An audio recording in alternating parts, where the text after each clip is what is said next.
The heavy rain drummed relentlessly against the black umbrellas that surrounded Martha's open grave. The priest was saying something about eternal peace, but the wind snatched his words away before they could reach me. I stood there, 74 years old, feeling the cold seep into my bones, staring down at the polished mahogany casket that held my wife of 48 years. My heart felt hollow, a hollow that only a love spanning nearly half a century leaves behind when it is suddenly and violently ripped away. The police called it a tragic accident. They said the brakes on her old Volvo had simply given out on the steep, winding road of Miller's Pass. But Martha was not careless. She was a senior auditor, a woman who calculated every risk and never left anything to chance. As the first shovel of wet earth hit the casket with a sickening thud, I felt a vibration in my coat pocket. It was my phone. Nobody calls a grieving husband during his wife's burial unless it is an absolute emergency. I pulled it out, shielding the screen from the rain. The caller ID flashed a name that made my pulse quicken. Victor Thorne.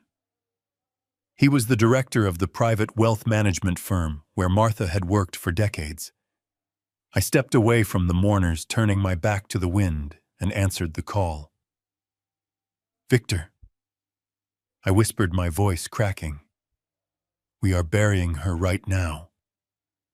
Harrison Victor's voice was frantic, breathless, completely lacking his usual corporate composure. Listen to me very carefully. You need to leave the cemetery right now. Get to my office immediately. Do not tell anyone where you are going. I opened Martha's private safe. I found something, Harrison. You are in immediate danger. My blood ran cold. The rain suddenly felt like ice against my neck. Danger. Victor. What are you talking about? What did you find? I cannot say it over the phone. He stammered, his words rushing together in a panicked blur. Just get here. And Harrison, do not tell your family. Do not trust anyone. Just come. The line went dead. I stood frozen, the phone still pressed to my ear. Do not tell your family. The words echoed in my mind louder than the storm around me. I turned my gaze slowly toward the crowd of mourners. My eyes searched for my son Derek. He was 42, the pride of my life, the boy I had sold my $5 million engineering firm to support when his real estate business hit rock bottom. He was supposed to be standing right beside me, comforting the guests, holding his wife Natalie's hand. But as I scanned the sea of black coats and dark umbrellas, Derek was nowhere to be found. I did not wait for the burial to finish.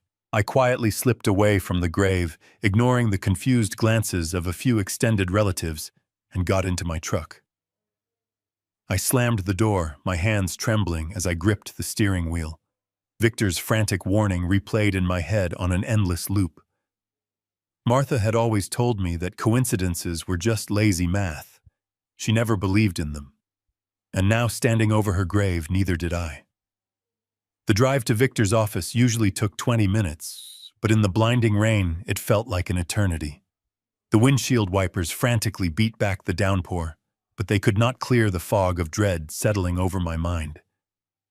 I thought about the last few weeks, the missing financial statements, the strange phone calls Derek had been taking in the middle of the night, the way Natalie, my daughter-in-law, had insisted on pouring my coffee every morning, with a smile that never quite reached her eyes.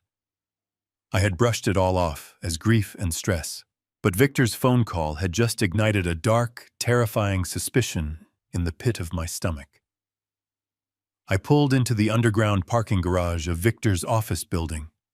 The fluorescent lights flickered overhead, casting long, eerie shadows across the concrete pillars. The building was mostly empty due to the weekend. I took the elevator to the 14th floor. The ping of the doors opening sounded unnaturally loud in the silent hallway. I stepped out, my boots squeaking on the polished marble floor. The hallway was dimly lit. Victor's office was at the very end of the corridor. As I turned the corner, I stopped dead in my tracks. My breath caught in my throat. I pressed my back against the cold wall, my heart hammering furiously against my ribs. There, standing in front of Victor's heavy oak door, was a figure in a dark raincoat. The man was holding a heavy steel crowbar, trying to wedge it between the door and the frame. He was grunting, throwing his weight against the wood, desperate to break the lock. I slowly leaned forward to get a better look at his face. The man turned his head, frustrated by the stubborn lock, and the dim hallway light caught his features perfectly. It was Derek, my own son, the boy I had taught to ride a bike, the man whose debts I had paid off just a year ago, the son who was supposed to be standing by his mother's grave weeping for her loss. Instead, he was here a few miles away, trying to break into the office of the man who had just warned me that my life was in danger. "Derek," I said. My voice was barely a whisper, but in that silent corridor it sounded like a gunshot. He froze. The heavy steel crowbar slipped from his gloved hands and clattered against the marble floor. The sound echoed off the walls, a harsh metallic ringing that seemed to vibrate right through my chest. He turned around slowly. His face was pale, his eyes wide and bloodshot. For a second, just a fraction of a second, I saw something in his expression that I had never seen before. It was not surprise. It was panic. Pure, unadulterated panic. But then, as quickly as it appeared, the panic vanished. His face crumpled. His shoulders heaved and he let out a choked, guttural sob. "Dad!" He cried out, his voice cracking. He stumbled forward, closing the distance between us, and threw his arms around my shoulders. He buried his face in my coat, weeping uncontrollably. I stood there, stiff as a board, my arms hanging uselessly at my sides. The smell of rain and expensive cologne clung to his suit. This was my son, my flesh and blood. But as he clung to me, all I could hear was Victor's terrified voice warning me of danger. "What are you doing here, Derek?" I asked, my tone flat, devoid of the warmth he was probably expecting. "You are supposed to be at the cemetery. You are supposed to be saying goodbye to your mother." He pulled back, wiping his wet face with the back of his hand. "I know, Dad. I know," he stammered, his chest heaving. I could not take it. Watching them lower her into the ground, it broke me. I had to leave. I drove around blindly until I ended up here. "You ended up here with a crowbar trying to break into Victor Thorne's office," I pressed, keeping my eyes locked on his.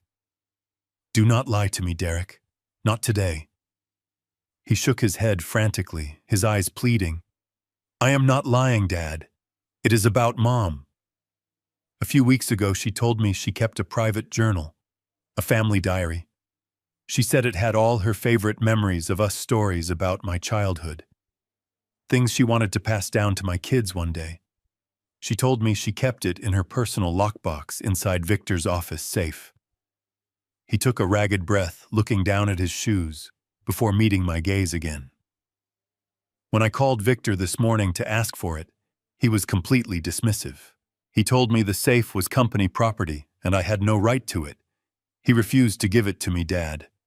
I just wanted something of hers to hold on to today. I was not trying to steal money. I just wanted my mother's words. I am so sorry." I lost my mind with grief. I looked at him. The tears streaming down his cheeks looked so real.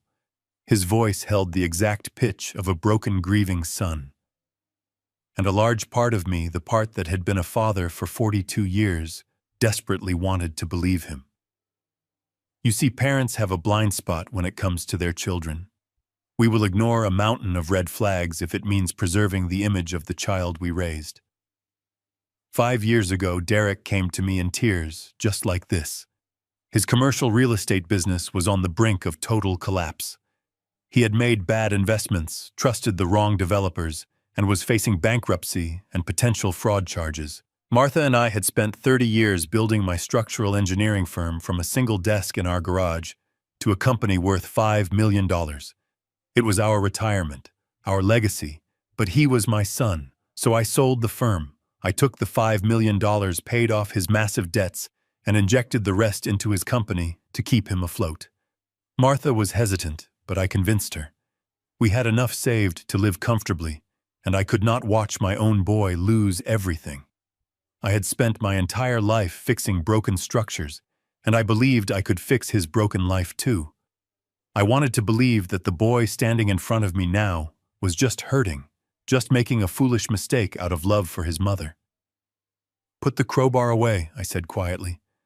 My voice felt heavy, like I was speaking through a mouthful of sand. He nodded quickly, reaching down to grab the tool. "I am sorry, Dad. I really am. I should go back." Natalie is probably terrified, wondering where I went. "Yes," I said. "Go back to your wife. Go home, Derek. Do not do anything else stupid today. I will speak with Victor about the diary." "Thank you, Dad," he whispered. He hugged me one more time, his grip tight. As he walked past me toward the elevator, I watched his reflection in the glass panels. His posture straightened almost instantly. The trembling in his shoulders stopped. The weeping ceased. He stepped into the elevator, the doors slid shut, and I was left alone in the silent hallway. I turned my attention back to the heavy oak door. The wood around the lock was splintered from Derek's efforts, but the door was actually slightly ajar. The lock had already been disengaged. Derek had not needed to break in. He was just frustrated by a secondary deadbolt, or perhaps he had already finished whatever he aimed to do. I pushed the door open. The hinges whined softly. I stepped into the reception area. The lights were off, the only illumination coming from the gray stormlight, filtering through the large floor-to-ceiling windows. "Victor," I called out. My voice was steady, but my hands were shaking. "Victor, it is Harrison. I am here." There was no answer. I walked past the receptionist's desk and entered his private office. The room was cold. The leather chairs were empty. The large mahogany desk was completely cleared off, save for a single desk lamp. I looked over at the corner where the heavy steel safe was embedded into the wall. The heavy metal door was swung wide open. Victor was nowhere to be found.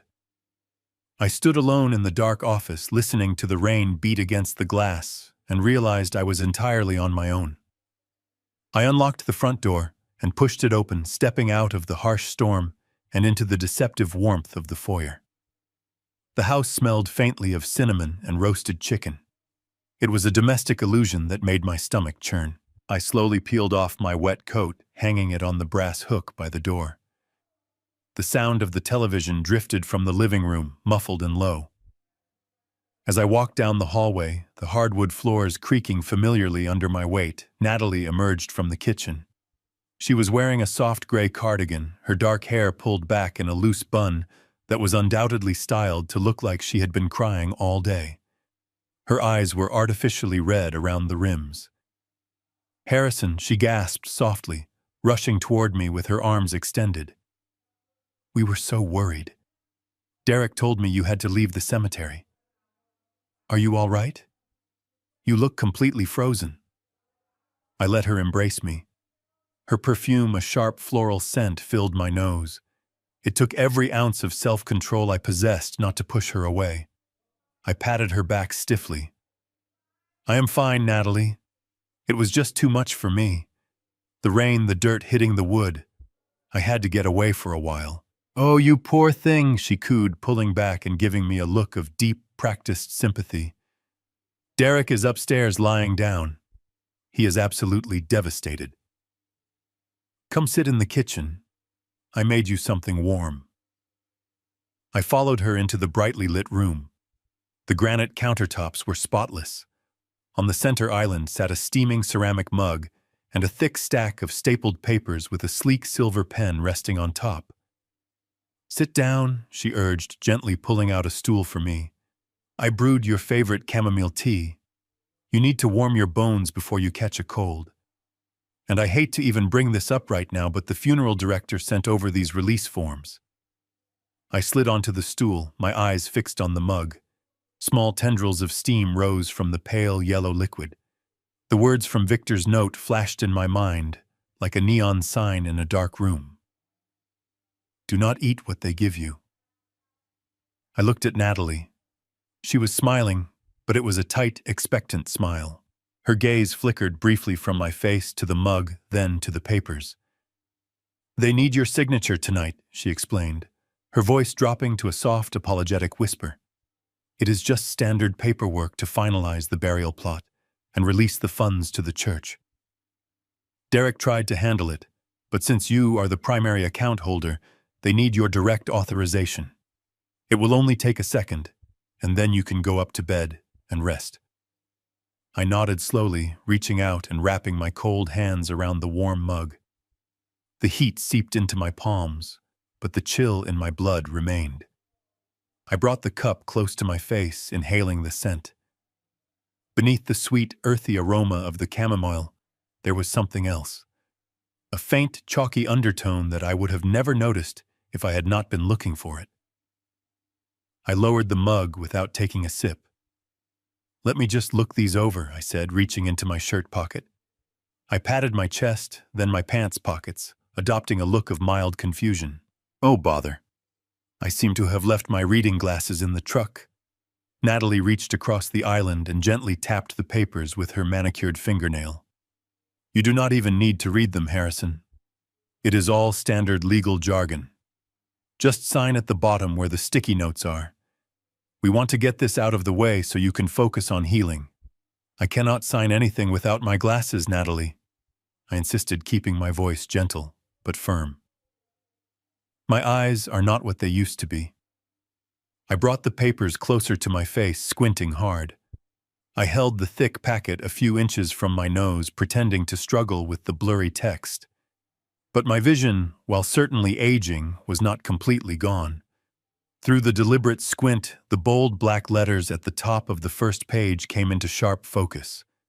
This was not a funeral release form. There was no mention of a cemetery, a burial plot, or a church. The document was titled Comprehensive General Medical and Financial Power of Attorney. My heart pounded against my ribs like a trapped bird. I scanned the dense paragraphs below. It was an absolute surrender. By signing this document, I would be legally declaring myself mentally unfit. I would be granting my son, Derek Ward, irrevocable control over my health care decisions, my bank accounts, my property, and the entire $6 million family trust I had spent my life building. If I put my name on that dotted line, Derek could sell this house from under my feet, drain my accounts by morning, and lock me away in a care facility before the weekend was over. They were not just stealing from me. They were erasing me. I looked up at Natalie. She was watching me intently, her fingers drumming a silent, impatient rhythm on the granite countertop. Her mask of sympathy was beginning to crack, revealing a cold, calculating anticipation underneath. I needed to destroy the documents, but I could not let her know that I understood what they were. I shifted my weight on the stool, fumbling with the papers awkwardly. As I reached forward to grab the silver pen, I let my elbow strike the side of the heavy ceramic mug. The cup tipped over instantly. The scalding hot laced tea flooded across the kitchen island, a tidal wave of yellow liquid that swallowed the stack of documents. Natalie shrieked, jumping back as the hot liquid ruined the crisp pages. "Oh, I am so incredibly sorry, Natalie," I gasped frantically, grabbing a handful of paper towels from the counter. I clumsily dabbed at the soaked documents, ensuring I smeared the dark ink. My aging hands just betrayed me. I am simply exhausted tonight. Natalie stood there in utter silence, staring at the completely ruined paperwork. The warm mask of the sweet, grieving daughter-in-law vanished instantly. Her jaw clenched so tightly. A small muscle ticked near her left eye. For a terrifying second, I thought she was going to strike me. She took a jagged breath, forcing her shoulders to drop. "It is absolutely fine, Harrison," she said, her voice tight and clipped. "It was just an accident. I will have the funeral director print a new set tomorrow. Head upstairs to bed now. You have had a very long, tragic day." I nodded meekly, keeping my head bowed to hide the sudden, sharp clarity in my eyes. I bid her good night, and slowly made my way up the stairs. I walked into the large master suite I had shared with Martha for several decades. The sweet scent of her vanilla lotion still lingered. I did not turn on the lights. I simply took off my shoes, climbed onto the mattress, and sat quietly in the suffocating darkness. I sat perfectly still for hours, carefully listening to the ambient sounds of the house. The cold wind howling, the distant refrigerator hum.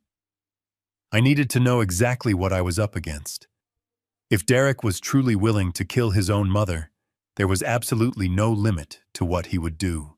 I had to gather information. I had to become a ghost. Around midnight, I finally heard the heavy thud of Derek's footsteps coming up from the basement, followed by the soft murmur of his voice blending with Natalie's in the kitchen, directly below my room. They were whispering. I slowly pushed myself off the bed. My thick wool socks would muffle my footsteps against the hardwood floors. I crept out of my bedroom, moving with a cautious grace I had not needed since my days as a young engineer. I knew which floorboards groaned and which ones remained silent. I moved down the hallway, pressing my back against the plastered wall. The only light came from the pale moonlight filtering through the storm clouds. As I reached the staircase, the voices from the kitchen became clearer. I descended the stairs one by one, pausing to listen. "He ruined the papers, Derek." Natalie was hissing, her voice vibrating with a frantic, unhinged panic. "He knocked over that stupid tea on purpose, I swear it." He looked right at me. "He knows something is wrong." "Keep your voice down, Natalie," Derek snapped. His tone was cold, flat, and completely devoid of the weeping, pathetic boy I had seen in the hallway outside Victor's office. "You are being paranoid. He is 74 years old, and he just buried his wife. He is confused, clumsy, and half-blind without his glasses. He does not know anything. He is exactly where we need him to be." "Well, where we need him to be is in a lockdown facility with his name signed on that power of attorney," she fired back. "We are running out of time. The loan sharks called again while you were at the office building. They are giving us until the end of the month. If we do not wire them $2 million by the 30th, they are not going to send another warning text.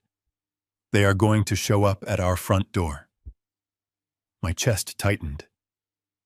$2 million. The sheer scale of his debt was staggering. He had not just made bad investments. He had gotten involved with dangerous, violent people. And he was using my life savings to buy his way out of a grave he dug himself. "I will handle the money," Derek said, his voice dropping to a dangerous, icy register. "You just need to handle the old man. I told you the doctor is coming on Friday at 4 o'clock.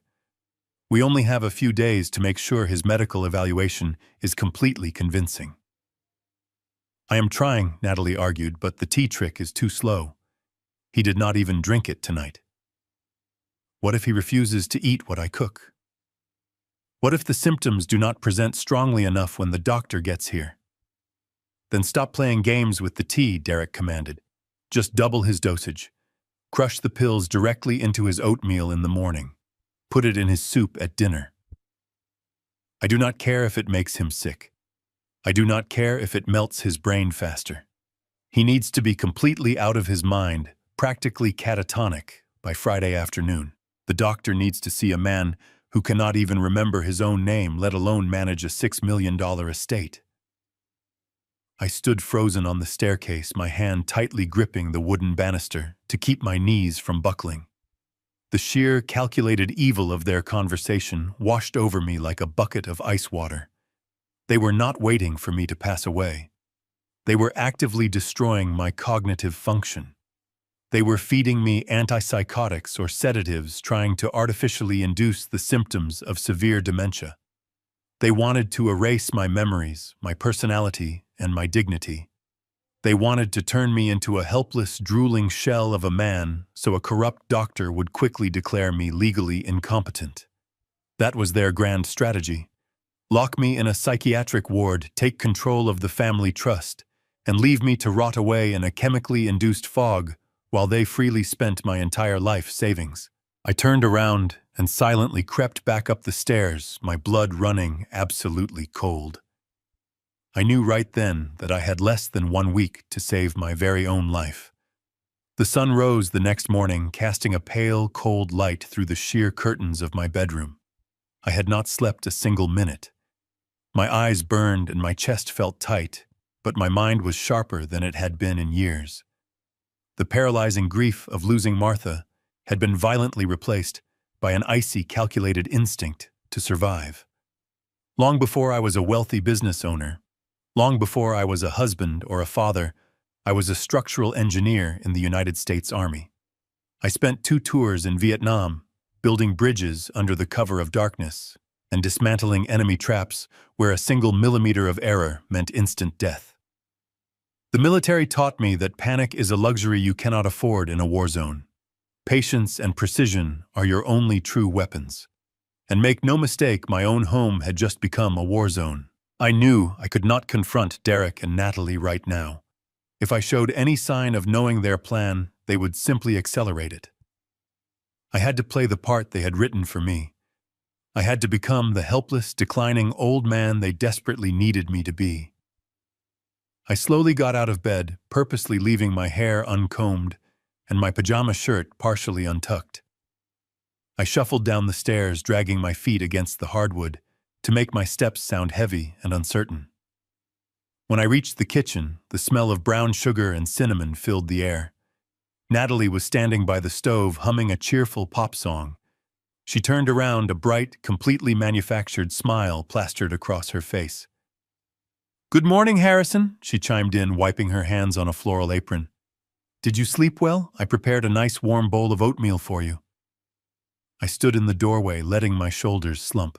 I stared at her blankly for a long moment, allowing my mouth to hang open slightly, before I answered. "Where is Martha?" I murmured, keeping my voice raspy and confused. "Why is she not making breakfast?" Natalie's smile faltered for just a fraction of a second, a flicker of genuine annoyance crossing her features, before she smoothed it back into fake pity. "Oh, Harrison," she cooed, walking over and placing a gentle hand on my arm. "Martha passed away, remember? We had the funeral yesterday. You just need to sit down and eat. You will feel much better." She guided me to the island stool and placed a steaming ceramic bowl in front of me. Next to the bowl sat a small plastic cup containing my daily blood pressure medication, but there were 3 new unmarked white capsules mixed in. I stared at the pills, letting my hands develop a severe visible tremor. "What are these?" I asked, my voice quivering perfectly. My hands shook so violently that when I reached for the plastic cup, I accidentally knocked it over, spilling the pills across the granite countertop. "Oh goodness, let me help you." Natalie sighed, her tone dripping with thinly veiled irritation. She scooped the pills back into the cup. "Those are your new vitamins. The doctor said you need them for your memory. Take them with your oatmeal. I need to go upstairs and wake Derek. Eat every bite, Harrison. It is important for your health." She turned on her heel and marched out of the kitchen, her footsteps fading up the staircase. The moment she was out of sight, my trembling hands became completely still. I moved with swift, silent precision. I reached into the pocket of my pajama pants and pulled out 3 white peppermint breath mints I had retrieved from my travel bag earlier that morning. They were roughly the same size and shape as the mysterious capsules. I quickly scooped up the 3 unmarked pills from the counter, shoving them deep into my pocket to save for later analysis. I placed the mints into the little cup alongside my actual blood pressure pill. Then I turned my attention to the steaming bowl of oatmeal. Derek had explicitly told her to double the dosage and crush it directly into my food. I could not risk eating even a single spoonful. I grabbed the bowl, walked silently over to the sink, and dumped the entire portion of thick oatmeal straight down the drain. I turned on the faucet running the hot water and flipped the switch for the garbage disposal. The machine roared to life violently, grinding away the poisoned breakfast. To make it look convincing, I grabbed a spoon, smeared a tiny bit of the remaining oatmeal residue around the inside edges of the bowl, and set it back on the kitchen island alongside the empty plastic pill cup. I sat back down on the stool, chewed up my blood pressure pill and the 3 breath mints, and waited. When Natalie returned to the kitchen 10 minutes later, she glanced at the empty bowl and the empty cup. A look of profound satisfaction washed over her face. "Good job, Harrison," she praised me as if she were speaking to a toddler. "Now why do you not go sit in the recliner and watch some television?" I spent the day staring blankly at the television, playing the fool, while meticulously planning my survival. The poisoned pills hidden in my pocket were undeniable proof, but I needed allies. When night finally fell, I waited until the clock struck 2 in the morning. The house was completely silent. Derek and Natalie slept upstairs, certain I was heavily sedated. I dressed quickly in dark clothes. Bypassing the alarmed doors, I crept down into the unfinished basement. I navigated the shadows, perfectly reaching a small egress window hidden behind the furnace. I forced the stiff latch open and squeezed my shoulders through the narrow opening, pulling myself out into the cold grass. I closed it silently. Moving through the dark trees, I had a meeting that would change everything. The crisp night air bit my face as I navigated the woods behind my property. I walked nearly 2 miles through still underbrush to reach the county highway. I kept my head down, my heavy work boots sinking deeply into the soft mud, my mind entirely focused on the destination. Earlier, using a prepaid cell phone hidden in my garage, I managed to contact Victor. He gave me an address on the outskirts of town. I reached the wood's edge and stepped onto the highway. Down the road, a neon sign cut through the dark. The motel was a place where people went to disappear. I pulled my collar up and hurried across the lot. I found room number 12 at the very back of the single-story building. I knocked 3 times, paused, and knocked twice more as we had agreed. I heard the scrape of a deadbolt, then the rattle of a chain. The door cracked open just an inch. A tired, bloodshot eye peered out at me from the shadows. The door swung open, and I stepped into the stale, musty air of the cheap motel room. Victor quickly locked the door behind me. I barely recognized him. The man who usually wore bespoke Italian suits and immaculate silk ties was standing before me in a wrinkled dress shirt, his tie undone, his face covered in a thick layer of pale, uneven stubble. He looked entirely broken. "Thank God you made it," Victor breathed out. "I did not know if they were watching your house. I feared you were already trapped." I took a deep breath. "I am out, Victor, but I do not have much time. They think I am sedated, but I must return before sunrise.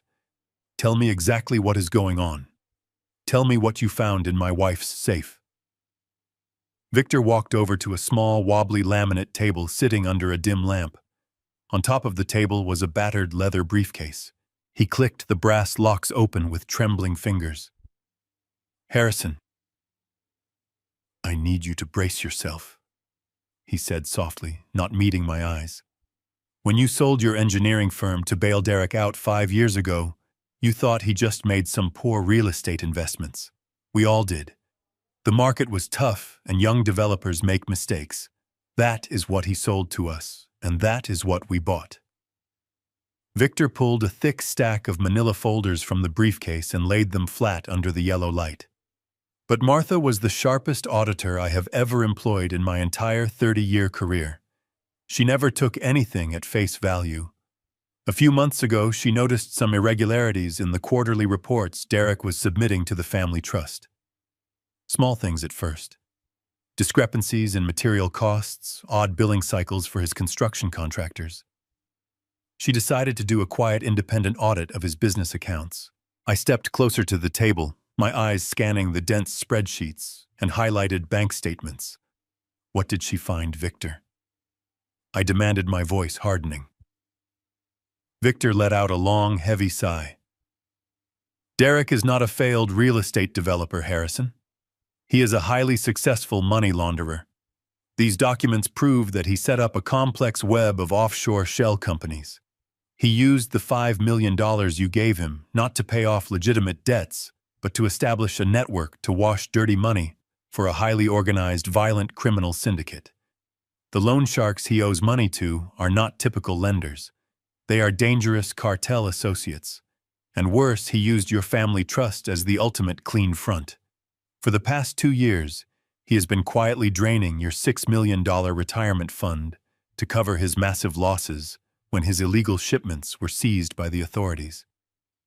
I stared at the papers, the numbers blurring together, as the horrific reality washed over me. My son was not just a greedy, ungrateful child. He was a deeply entrenched criminal who had risked the lives and livelihoods of his own parents to serve a criminal empire. Every smile, every family dinner, every moment of apparent gratitude was nothing but a calculated performance to keep us completely blind to his massive, sweeping financial crimes. I felt a sudden violent urge to vomit, but I forced it down, clenching my jaw until my teeth ached. He stole everything, I whispered, staring at my own forged signature on dozens of wire transfer authorizations. He stole much more than your money. Harrison Victor said, his voice dropping to a devastated whisper. He handed me one final thin red folder. I opened it. Inside was a printed email and a calendar printout. Martha did not just discover the fraud, Victor explained, tears finally welling in his bloodshot eyes. She documented every single shell company, every forged signature, and every illegal wire transfer. She built an airtight, undeniable criminal case against your son. And because she knew the local police might be compromised or simply unequipped to handle a federal crime of this magnitude, she bypassed them entirely. I looked at the printed email. It was addressed to a senior agent at the Federal Bureau of Investigation in the White-Collar Crime Division. The subject line read, "Urgent evidence of severe wire fraud and money laundering." I looked at the timestamp on the email. It was sent exactly 3 days before she died. Victor placed a shaking hand on my shoulder. She was not just going to the police, Harrison. She had an official confirmed appointment to hand over this exact briefcase to the FBI in federal court. That appointment was scheduled for the very morning she drove her car off the cliff at Miller's Pass. Derek did not just cut her brakes to stop an audit. He murdered his own mother because she was exactly 48 hours away from sending him to federal prison for the rest of his natural life. I stood perfectly still in that damp, dimly lit motel room, the printed email slipping from my trembling fingers and fluttering to the stained carpet below. Murdered. My wife was murdered by the boy she had carried in her womb, the boy whose debts I had drained my savings to pay. I expected the tears to come. I expected my knees to buckle under the crushing weight of a sorrow so immense it should have stopped my heart. But the tears did not fall. The grief that had suffocated me suddenly evaporated, replaced by something entirely different. A cold, quiet, and terrifying stillness washed over my mind. It was a dark, calculated rage, the kind of absolute fury that does not scream, but simply waits in the shadows, sharpening its knives. I looked up at Victor. His eyes were wide with a mixture of profound sorrow and genuine fear as he watched my expression change. "There is more, Harrison," he whispered, his voice trembling slightly. "I need to tell you about the police investigation. I need you to know exactly how he managed to make a blatant murder look like a tragic accident." I nodded slowly, my jaw clenched so tightly my teeth ached. "Tell me everything, Victor. Leave nothing out." Victor pulled another folder from the battered leather briefcase. It was a thin gray file containing bank statements and a printed background check.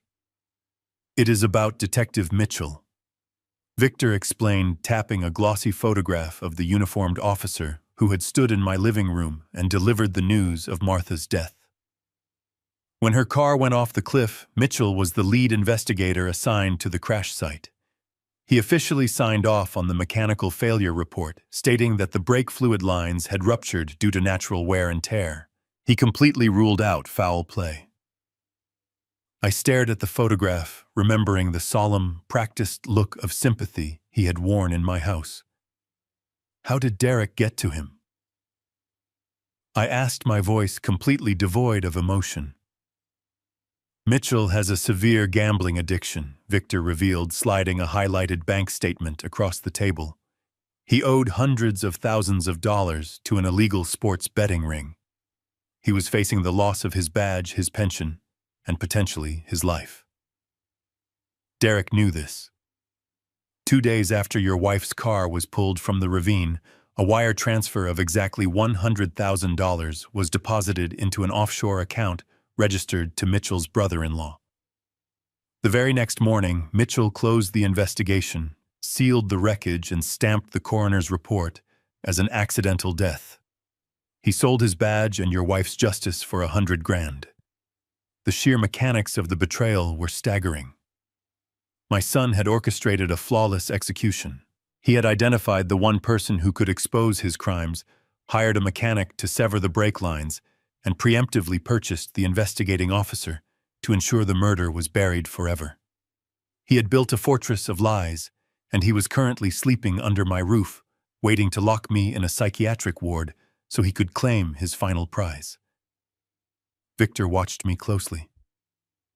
"Harrison, what are we going to do?" he asked in a panic. "We cannot go to the local police. Mitchell will intercept any report we make. If we go to the FBI, without absolute proof of the murder plot, Derek will know. He will accelerate his timeline. He will have you committed by Friday, and I will likely end up dead. We are completely trapped." I reached down and picked up the email, placing it into my coat pocket. "We are not trapped, Victor," I said quietly. My voice sounded foreign to my own ears, stripped of the warmth of the man I used to be. "Derek thinks he is dealing with a senile old man. He thinks I am an open wallet waiting to be emptied. He has forgotten who raised him. He has forgotten what I did before I sat behind a desk." I turned and walked toward the door. "You stay hidden, Victor. Do not contact anyone. I am going back to play my part. Let them think the drugs are working. Let them think they have won." I stepped out into the freezing night, walking to the edge of the motel parking lot. Under the flickering neon sign, I pulled out a prepaid cell phone. I punched in a number I had memorized decades ago, belonging to a man who lived his life in the shadows. The line rang 3 times before a deep, gravelly voice answered. "Yeah," the voice grunted. "Garrett," I said, staring out into the dark highway. "It is Harrison Ward." There was a long pause. "Harrison," the voice replied, the gruffness softening. "It has been a long time, brother. I heard about Martha. I am so sorry." "I do not need your sympathy right now, Garrett," I said flatly. "I need your skills. I need the man you were in the jungle." Garrett Cole was an old military buddy, a man who had served alongside me in the worst combat zones imaginable. After the military, he became a highly specialized private investigator handling corporate espionage. He was a master of gathering dirt on people who thought they were untouchable. "What do you need?" Harrison Garrett asked, shifting into a hardened cadence. "My son murdered my wife," I told him, the words tasting like ash. "He bought a local police detective to cover it up, and now he is drugging me to steal my estate. I have 72 hours to build a steel trap and catch them all. I need you here by morning. Bring everything you have." "Consider it done," Garrett replied. I hung up the phone. The sadness was entirely gone now. I turned toward the dark woods, ready to return to the viper's nest. I slipped back through the basement window just as the first gray light of dawn began to bleed over the horizon. My muscles ached from the cold, but my mind was relentlessly sharp. I crept up the stairs and slipped back into my bed, pulling the covers up to my chin. When Natalie came in a few hours later with another bowl of laced oatmeal, I played my part perfectly. I stared blankly at the wall, knocked my spoon onto the floor, and discarded the pills the moment she turned her back. By 10 o'clock, Derek and Natalie were dressed in somber black clothing. They told me they were attending a memorial luncheon hosted by Martha's friends from the country club. Natalie gave me a condescending pat on the cheek, locked the front door, and their luxury SUV pulled out of the driveway. The moment the sound of their engine faded down the road, the facade dropped. I moved quickly through the house, unlocking the back patio door. 5 minutes later, a shadow detached itself from the tree line. Garrett Cole stepped onto the porch. He wore dark, stealthy clothing and carried a heavy black canvas duffel bag. His face was weathered, lined with the kind of hard miles you only earn in the worst corners of the world, but his eyes were exactly as sharp as I remembered. We did not exchange pleasantries. There was no time for small talk or reminiscing about our time in the service. He stepped inside, dropped the bag onto the hardwood floor, and unzipped it. The bag was filled with high-grade surveillance equipment, the kind of hardware you could not buy in a standard electronics store. He handed me a small schematic pad and asked for the layout of the house. I pointed out the kitchen, the main living area, and most importantly, Derek's home office on the second floor. We went to work with the silent, practiced efficiency of men who had done this 100 times before. Garrett started in the kitchen. He unscrewed the faceplate of the smoke detector above the island, carefully splicing a microscopic camera lens into the wiring so it would draw constant power from the house grid. He positioned it perfectly to capture the granite countertop where Natalie prepared my food and crushed those terrible pills. Then we moved to the living room. Garrett embedded an audio transmitter inside the base of a heavy brass floor lamp near the sofa, a spot where Derek frequently sat to make his evening phone calls. I watched Garrett work, admiring his steady hands. He moved like a ghost, leaving absolutely no trace of his presence. No dust was disturbed, no screws were stripped. The real challenge was Derek's home office. The room was locked, but Garrett picked the heavy brass deadbolt in less than 10 seconds. We stepped inside. The room smelled of expensive scotch and leather. A massive oak desk dominated the center of the space, carrying 3 large computer monitors. Garrett went straight for the tower unit sitting on the floor. He pulled a small black USB drive from his pocket, knelt and plugged it into the back of the machine. He explained in a low whisper that the program would silently copy every keystroke, every deleted file, and every hidden folder, transmitting the data directly to a secure server he had set up in his van miles away. While the computer transferred the data, Garrett climbed onto a leather chair to swap out the air conditioning vent cover, replacing it with an identical one that housed a wide-angle high-definition camera. We were moving on a tight schedule. Garrett's device beeped softly, indicating the data transfer from Derek's computer was nearly 60% complete. We had been in the house for barely 40 minutes. They were supposed to be at the luncheon for at least 3 hours. But the universe rarely respects a perfect plan. Suddenly, the harsh crunch of gravel echoed from the driveway. I froze. I stepped quietly toward the window and peeked through the heavy wooden blinds. Derek's black SUV was parked haphazardly near the front steps. He was alone. Natalie was nowhere in sight. The heavy thud of the front door slamming shut shook the floorboards. "He is inside," I hissed, my heart hammering violently against my ribs. "The data transfer," Garrett whispered back, his eyes glued to the glowing progress bar on the computer screen. "It needs 2 more minutes. We cannot pull the drive now, or it will corrupt the entire file system."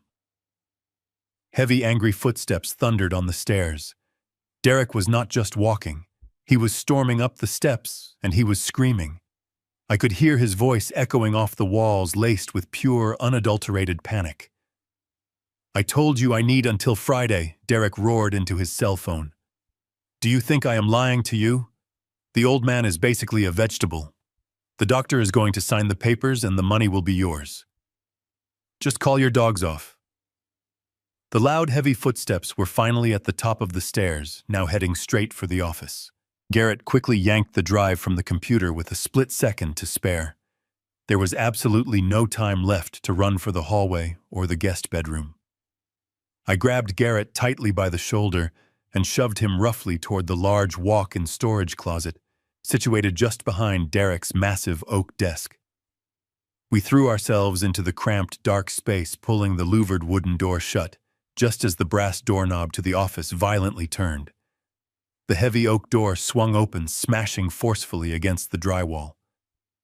Garrett and I stood shoulder to shoulder in the pitch-black closet, both of us scarcely daring to draw a breath, as Derek paced the room like a caged animal, barking desperate, trembling promises to the merciless killers on the other end of the line. Derek's voice vibrated through the closet door, a desperate sound that betrayed how deep in the criminal underworld he truly was. Garrett and I stood frozen in the stifling darkness, the air growing thick in our lungs. We listened to the heavy thud of Derek pacing back and forth across the rug just inches from where we hid. He slammed his fist violently against the solid oak desktop, causing the room to shudder. "Give me until Friday," he growled into the receiver, his breath ragged. "The doctor will sign the medical power of attorney, and I will have unrestricted access to the trust. You will get every penny I owe you. Just do not come near my house." He ended the call with a sharp press of a button. We heard the clinking of crystal as he poured a measure of scotch, drank it in one gulp, and stormed out, slamming the door behind him. Garrett and I waited for 10 agonizing minutes in total silence before pushing the door open.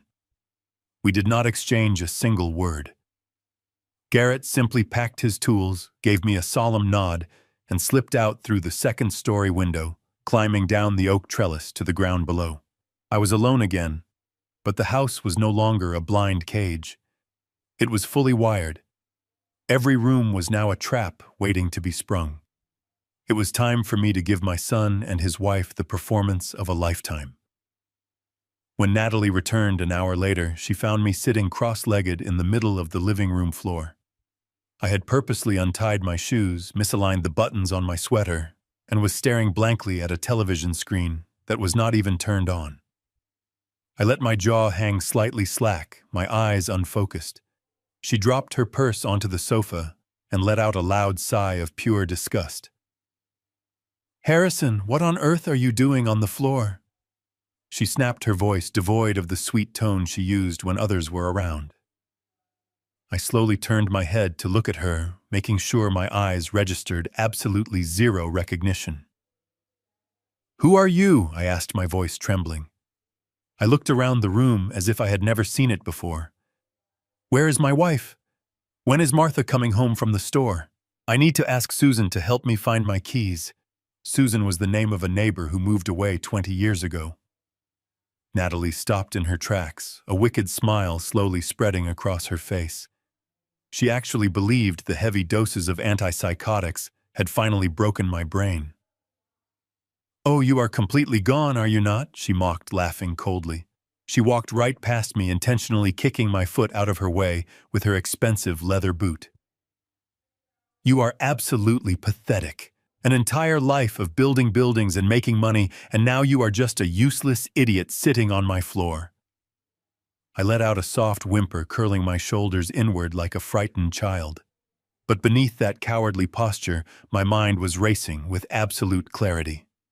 I knew the micro-camera hidden inside the smoke detector was capturing every single word of her cruel taunts. Later that evening, the abuse escalated from verbal mockery to physical violence. I was slowly shuffling past the fireplace mantel, dragging my feet heavily against the hardwood floor. Resting on the center of the mantelpiece was a beautiful silver-framed photograph of Martha and me, taken on our 30th wedding anniversary. I reached my hand out, my fingers trembling slightly as they brushed against the cool glass of the frame. Suddenly, a sharp, blistering pain erupted across the back of my hand.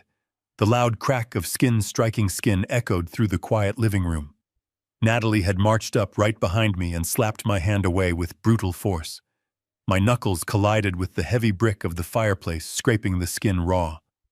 "Do not touch that, you crazy old fool," she spat, her eyes flashing with venomous anger. "You are going to break it with your clumsy hands. Go sit in your chair and stare at the wall where you belong." She grabbed me roughly by the shoulder, her fingernails digging painfully through the fabric of my sweater, and shoved me hard toward the leather recliner. I stumbled purposefully, allowing my knees to buckle, and collapsed awkwardly into the chair. I brought my stinging hand to my chest, letting out a pitiful, broken sob, hiding my face in my palms. It was the ultimate humiliation, for a man who had spent his life providing. But as I peered through the gaps in my fingers, staring past her angry face, I looked directly at the small decorative clock on the bookshelf. Inside the number 12 on that dial was another hidden lens. The next morning brought the final undeniable piece of the puzzle. I shuffled into the kitchen at exactly 8 o'clock, playing the part of the obedient broken elder. Natalie was standing at the granite island, her back turned to me as she prepared my breakfast. I paused near the doorway, staying perfectly silent, watching her reflection in the polished stainless steel surface of the double oven. She pulled a heavy marble rolling pin from the bottom drawer. Next to my steaming bowl of scrambled eggs sat the small plastic cup containing my blood pressure pill and the 3 unmarked, highly toxic antipsychotic capsules Derek had procured. With a look of absolute cold indifference, she took the heavy marble pin and viciously crushed the white capsules against the granite countertop. She ground them down until they were nothing but a fine powder, and then used the edge of a knife to scrape the toxic poison directly into my food, stirring it thoroughly to hide the evidence. A sick smirk danced on her lips as she carried the poisoned bowl toward me. She had absolutely no idea that the camera installed in the ceiling fixture above her had just captured every single motion in stunning high definition. I waited until she turned her back to load the dishwasher, grabbed the ceramic bowl, and silently scraped the poisoned eggs into a small plastic bag I had hidden in my pocket. I smeared a tiny amount of yolk across the rim of the bowl and left it on the island. When Natalie turned around and saw the empty bowl, her fake, sickeningly sweet smile returned. She praised me like a dog that had performed a trick. I shuffled back to my bedroom, locking the door behind me, and sat on the edge of the mattress. I pulled the prepaid burner phone from beneath the floorboard under my bed. It was just past noon when the screen lit up with an incoming call from Garrett. I answered on the first ring. "Do you have it?" I asked, keeping my voice low and tight. "Yeah, I have it," Garrett replied. His voice was unusually heavy, even for a man who had seen the worst of humanity. I pulled a massive favor with a contact at a private toxicology lab. He ran the 3 white capsules you slipped to me last night through a mass spectrometer. Harrison. I need you to sit down for this. I am sitting, Garrett. Tell me what my son has been feeding me. There was a long pause on the other end of the line. The sound of Garrett taking a slow, deep breath echoed through the small speaker. "It is a drug called haloperidol," he finally said, pronouncing the clinical name with a cold precision. "But it is an incredibly massive dose. We are talking about 50 milligrams per capsule, Harrison. That is not a vitamin. That is a chemical weapon." I gripped the phone tighter, my knuckles turning white. "What exactly does it do, Garrett? What is it supposed to treat?" "Haloperidol is a high-potency, typical antipsychotic," Garrett explained, reading directly from the lab report. "In small, tightly controlled doses, it is used to treat severe schizophrenia or acute psychotic episodes. But giving a dose this massive to a perfectly healthy 74-year-old man is basically a death sentence for your cognitive function. It forcefully blocks the dopamine receptors in your brain. Within days of ingestion, a healthy person will start experiencing severe motor control loss. Your hands will shake uncontrollably. Your speech will become slurred and completely incoherent. You will lose short-term memory, become deeply confused about your surroundings, and stare blankly into space." "It mimics severe Alzheimer's disease," I whispered, the horrifying reality clicking into place like the final tumbler of a lock. "Exactly," Garrett confirmed, his voice laced with disgust. "It creates a picture-perfect textbook case of rapid-onset dementia. Any doctor who walks into that house and observes you under the influence of this chemical cocktail will immediately diagnose you as mentally incompetent. But it gets much worse, Harrison." I closed my eyes, bracing myself against the cold wall of my bedroom. "Tell me." "Haloperidol is not just a temporary sedative," Garrett continued. "At the extreme dosage Natalie has been slipping into your food, the effects are not entirely reversible. Prolonged exposure causes severe neurotoxicity. It begins to systematically kill the neurons in your brain. If you had actually been eating those poisoned meals every day by the time Friday rolled around, you would not just be acting like you had dementia. You would actually have permanent, irreversible brain damage. You would spend the rest of your life trapped inside a broken mind, completely unable to care for yourself, unable to remember your own name, and entirely dependent on the very people who destroyed you. The line fell silent. The only sound in the room was the heavy, ragged sound of my own breathing. I lowered the phone slightly, staring out the bedroom window at the gray, overcast sky. My mind raced back to the day Derek was born. I remembered holding him in the hospital room, looking down at his tiny, fragile hands, and promising to protect him from the cruelties of the world. I remembered working 16-hour shifts on construction sites in the freezing rain, saving every spare dollar so he could attend a prestigious private university without a single student loan. I gave him my youth, my energy, and my $5 million company. And in return, he was secretly feeding me a chemical designed to melt my brain.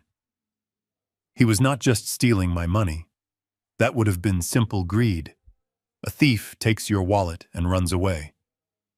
But Derek was doing something infinitely more sinister. He was actively, methodically erasing my humanity. He wanted to trap me in a living nightmare, turning me into a drooling, senseless husk, just so he could casually sign his name on my bank accounts and pay off his criminal debts. The profound evil of his plan was almost too massive to comprehend. He had murdered my wife to silence her, and now he was destroying my mind to steal my legacy. Harrison Garrett's voice pulled me back from the dark abyss of my thoughts. "Are you still there?" "I am here, Garrett." I answered, my voice terrifyingly calm. It was the absolute calm of a man who had nothing left to lose. "We have everything we need," Garrett said. The camera in the kitchen recorded her crushing the pills. The audio feed caught Derek ordering her to double the dosage. And now we have the toxicology report proving it is a lethal neurotoxic poison. This is premeditated attempted murder, Harrison. We can call the FBI right now. We can end this today. "No," I commanded softly. "If we arrest them now, Derek will hire the best defense lawyers in the state. He will claim he bought the wrong supplements. He will claim ignorance. He will drag this through the courts for years. And Detective Mitchell might catch wind of it and destroy the evidence regarding Martha's crash. We stick to the plan." "Are you absolutely sure you want to wait until Friday?" Garrett asked, clearly concerned for my safety. "I am completely sure," I replied. "They want to put on a show for this corrupt doctor. They want a grand finale where I am declared incompetent and they win the grand prize. I am going to give them their show. But I am writing the final act." I ended the call and slid the phone back under the floorboard. I stood up and walked over to the mirror hanging above the dresser. I looked at my reflection. The tired, grieving widower was completely gone. In his place stood a man forged in the fires of absolute betrayal. My son was trying to destroy my mind, but he had only succeeded in waking up a monster he could never hope to defeat. Friday was exactly 3 days away, and hell was coming with me. Wednesday morning dragged by with agonizing slowness.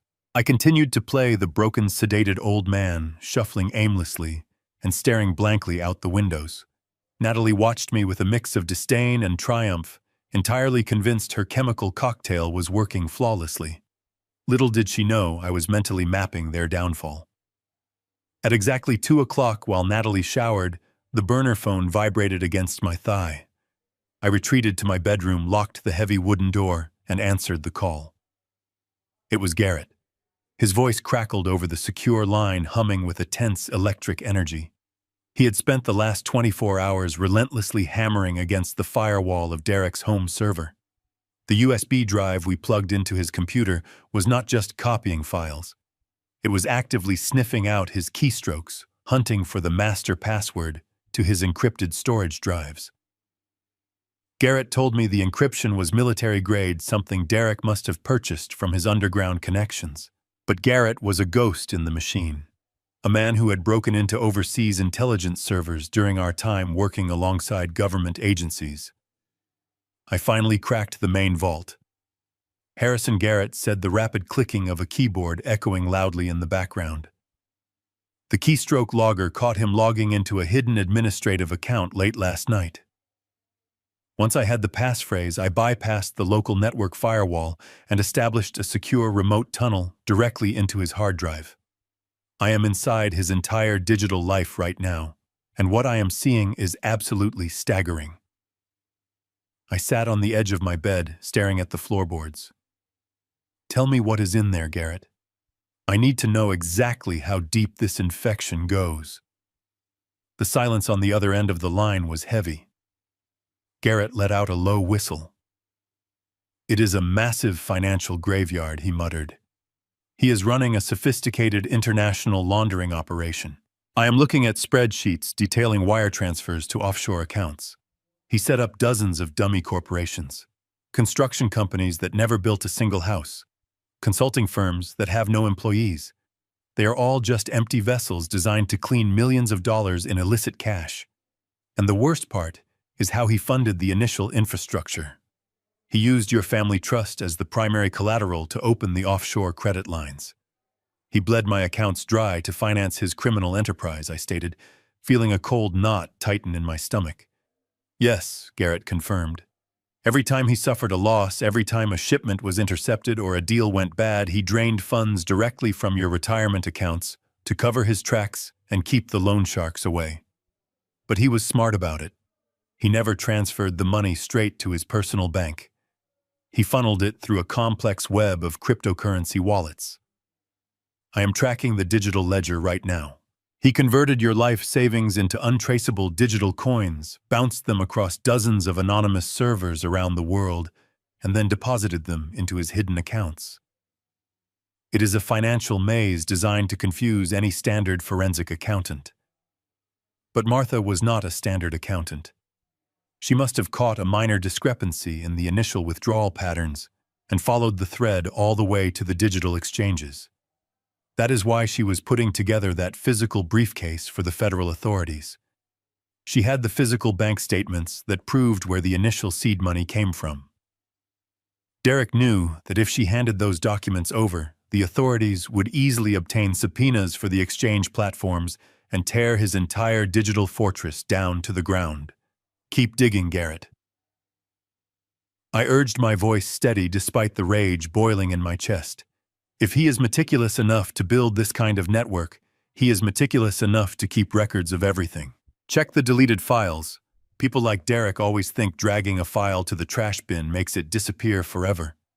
They never realize that the data still exists on the physical drive until it is overwritten. You are reading my mind, Garrett replied. I am running a deep recovery scan on the unallocated space of his hard drive right now. It takes a massive amount of processing power, but my rigs are chewing through it. I am pulling up thousands of fragmented files, old emails, encrypted chat logs, digital receipts for burner phones. It is like sifting through the ashes of a burned-down building. Wait. Garrett stopped speaking. The rapid clicking of his keyboard suddenly ceased. The silence stretched out thick and heavy with anticipation. Garrett. What is it? I demanded. Gripping the phone so tightly, my knuckles throbbed. What did you find? Give me a second, he murmured, his voice sounding distant, as if he was leaning close to his monitor. He had a secondary hidden partition on the drive. It was masked to look like a corrupted system folder. I just bypassed the permissions, Garrett continued. It is a completely isolated directory. There are no financial documents in here. It is just a single lonely folder tucked away in the darkest corner of his server. I felt a cold chill wash over my skin. What is inside the folder, Garrett? Tell me right now. I heard the faint click of a computer mouse. It is an audio file, Harrison. Just one single MP3 recording. The file size is small, maybe only 2 or 3 minutes long at most. But it is the file name that has my attention.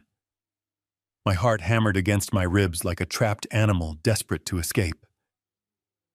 "Read the name," I ordered, my voice dropping to a harsh, unforgiving whisper. I heard Garrett swallow hard over the phone. "The metadata shows. It was created exactly 4 days before Martha died." He explained, his tone completely devoid of any emotion, adopting the clinical detachment of a soldier delivering a casualty report.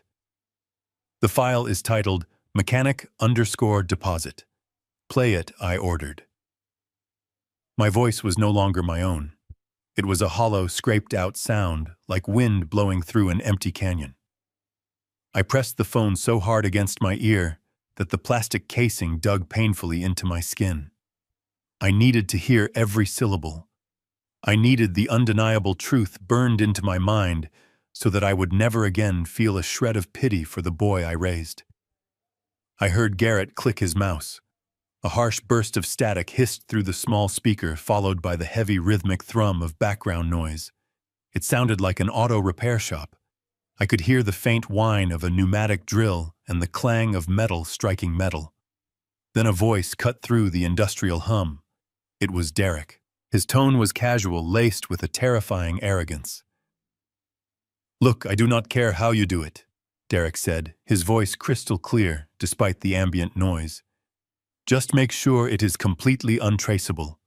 I am paying you a premium for a clean job." A second voice grunted in response. This voice was raspy, thick with a lifetime of cheap cigarettes.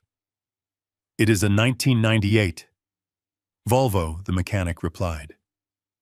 "The undercarriage is practically rusted through anyway. It will not take much to make it look like a tragic structural failure. I can weaken the primary fluid lines. Once she hits a steep incline and rides the pedal, the pressure will blow the seals completely.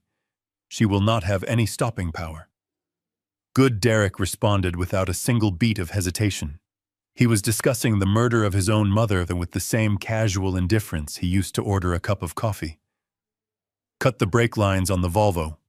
Make it look like old age wear and tear. My mother drives it to the hills every Sunday. Just get it done." The recording clicked off, leaving nothing but the dead, heavy silence of my locked bedroom. I slowly lowered the phone from my ear. The device felt like it weighed 1,000 pounds. My legs gave out. I collapsed onto the edge of the mattress, my chest heaving as if the air had been violently sucked from the room. I tried to take a breath, but my throat closed up. A guttural, agonizing sound tore its way out of my lungs, a primal cry of absolute devastation that I had to muffle by burying my face deeply into a thick woolen pillow. The pain was physical. It felt as though a jagged blade had been driven directly through my sternum and twisted without mercy. The son I had built an empire for the boy whose scraped knees I had bandaged, the child I had taught to fish in the quiet waters of Lake Sinclair, had cold-bloodedly ordered the assassination of the woman who gave him life. And he did it for money. He did it to protect a criminal laundering operation. Martha had loved him with an endless, forgiving grace. She had baked him his favorite chocolate cake for his 40th birthday just a few years ago. She had framed his college diploma and hung it proudly in our hallway. And he had sent her careening off a mountain road, knowing she would be terrified in her final moments, desperately pumping a dead brake pedal as her car plunged toward the jagged rocks below. I saw her face in my mind, her warm smile, the way her eyes crinkled when she laughed at my terrible jokes. I imagined her final seconds of sheer terror, the crushing impact, the sound of tearing metal, the absolute darkness that followed. And knowing that Derek probably smiled when he received the phone call from the police, I threw the pillow across the room. It struck the wall with a dull thud. My hands began to shake, not with the fake tremors of a poisoned old man, but with a violent volcanic rage that consumed every ounce of sorrow left in my body. The tears stopped falling. The grief evaporated. In its place, a dark, terrifying clarity settled over me. I stood up from the bed. I walked over to the closet and caught my reflection in the full-length mirror on the door. My eyes were red and swollen, but they were hard, cold, unforgiving. I picked up the phone again. Garrett was still on the line, maintaining a respectful, heavy silence. He knew what I was going through. He knew there were no words of comfort that could possibly heal the wound of a betrayed father. Harrison Garrett finally whispered, his voice thick with sorrow. "I am so sorry. I am so damn sorry." I took a slow, deep breath, feeling the icy resolve lock into place. "Do not be sorry, Garrett," I replied. My voice was steady now. The tremor was gone. The hesitation was completely erased. "Keep that audio file secure. Back it up on 3 different servers. Print the bank statements showing the deposit he made to that mechanic. Print the offshore accounts, the crypto ledgers, everything. I want a mountain of physical evidence ready by tomorrow night." "Are we still waiting for the doctor on Friday?" Garrett asked, clearly eager to burn the house down right now. "Yes," I answered, my tone leaving absolutely no room for debate. "They want to play a game of deception. They want to trap me in a corner and strip me of everything I own. But the gloves are completely off now." He crossed a line that cannot be uncrossed. "I am not just going to send my son to prison. I am going to utterly destroy him. I am going to take away his freedom, his wife, his dignity, and his false reputation. I will reduce his entire life to ash. Friday is Judgment Day, and I am going to be the judge, the jury, and the absolute executioner. He will pay for this." Thursday arrived wrapped in a suffocating tension. The air inside the house felt thick, poisoned by the unspoken secrets festering within its walls. I spent the entire day confined to the living room recliner, wrapped in a heavy woven blanket, staring vacantly at the muted television screen. My performance had to be absolutely flawless now. I let my head loll slightly to the side, my mouth hanging open just a fraction. Natalie passed by several times, casting sneering glances in my direction. She did not even bother to hide her contempt anymore. At lunch, she served me a bowl of lukewarm soup, aggressively stirring in the crushed powder of the haloperidol right in front of me, assuming I was too far gone to comprehend what she was doing. I simply smiled, a vacant, toothy smile, waited for her to walk away to answer her phone, and carefully dumped the toxic mixture into a plastic Ziploc bag hidden under my blanket. I was a man trapped behind enemy lines, surrounded by hostile forces, waiting for the perfect moment to strike. As the sun began to set, casting long, menacing shadows across the hardwood floors, Derek returned home from his office. He did not acknowledge me. He simply walked past my chair, his heavy footsteps echoing down the hallway, and headed straight for the liquor cabinet. Shortly after 8 at night, the doorbell rang. Natalie rushed to open it, her voice dropping to a hushed, conspiratorial whisper. I recognized the heavy, authoritative tread of the boots stepping into the foyer. It was Detective Mitchell, the very man who had stood over my wife's freshly dug grave and lied to my face.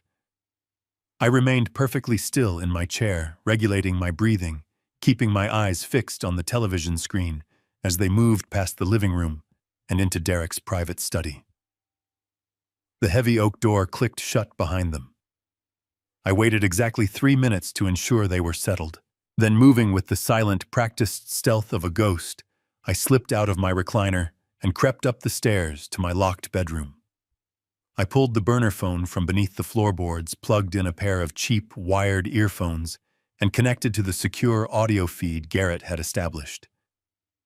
The microscopic microphone hidden inside the air conditioning vent of Derek's office picked up the conversation with terrifying clarity.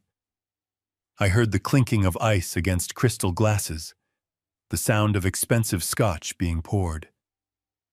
"Well, everything is set on my end," Detective Mitchell said, his voice deep and rumbling, completely lacking the professional polish he used when wearing his uniform in public. "The paperwork for the accidental death ruling is permanently filed in the county archives. Nobody is ever going to open that case again. You have my absolute guarantee." I appreciate that Mitchell. Derek replied, his tone smooth and entirely devoid of remorse. "You will get the second half of your payment deposited into the offshore account by Monday morning. But right now we need to focus on the final phase of this operation. Tomorrow is the most critical day. We cannot afford a single mistake. Mitchell grunted in agreement. Tell me exactly how this is going to play out. I am putting my badge on the line by showing up here tomorrow. If the old man puts up a fight and the neighbors hear him screaming, things could get incredibly complicated very quickly. He is not going to put up a fight, Natalie chimed in, her voice dripping with cruel satisfaction. I have been pumping him full of high-grade antipsychotics all week. His brain is completely fried. He can barely remember how to hold a spoon, let alone organize any kind of physical resistance. He is just a drooling vegetable at this point. Even so, Derek interrupted, we have to make sure the legal framework is completely bulletproof. That is why the doctor is arriving at exactly 4 p.m. tomorrow. I paid a premium to get a psychiatrist who understands discretion. He has a history of signing expedited involuntary commitment forms for wealthy families who want to quietly dispose of their problematic relatives. He will conduct a brief, superficial evaluation. Once he sees the old man's induced symptoms, he will officially declare him an immediate physical danger to himself and others.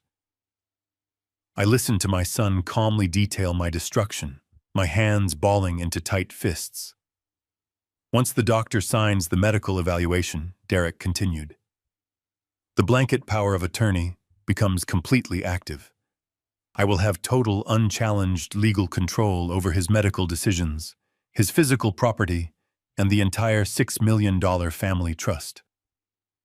Then the private medical transport team will arrive at the back door. They will strap him to a gurney and take him directly to the lockdown ward at the Oak Ridge Psychiatric Facility. And where do I fit into this grand performance? Mitchell asked, the clinking of his glass punctuating his sentence. You are my insurance policy, Derek stated coldly. You will arrive at 3:45 just before the doctor. You will be in full uniform. Your presence will provide the official police authority required for an involuntary extraction. If the medical transport team questions anything, or if the old man suddenly has a moment of clarity and tries to resist, you are there to authorize the use of physical restraints. You will tell anyone who asks that you are responding to a distress call about a violent, dementia-ridden patient.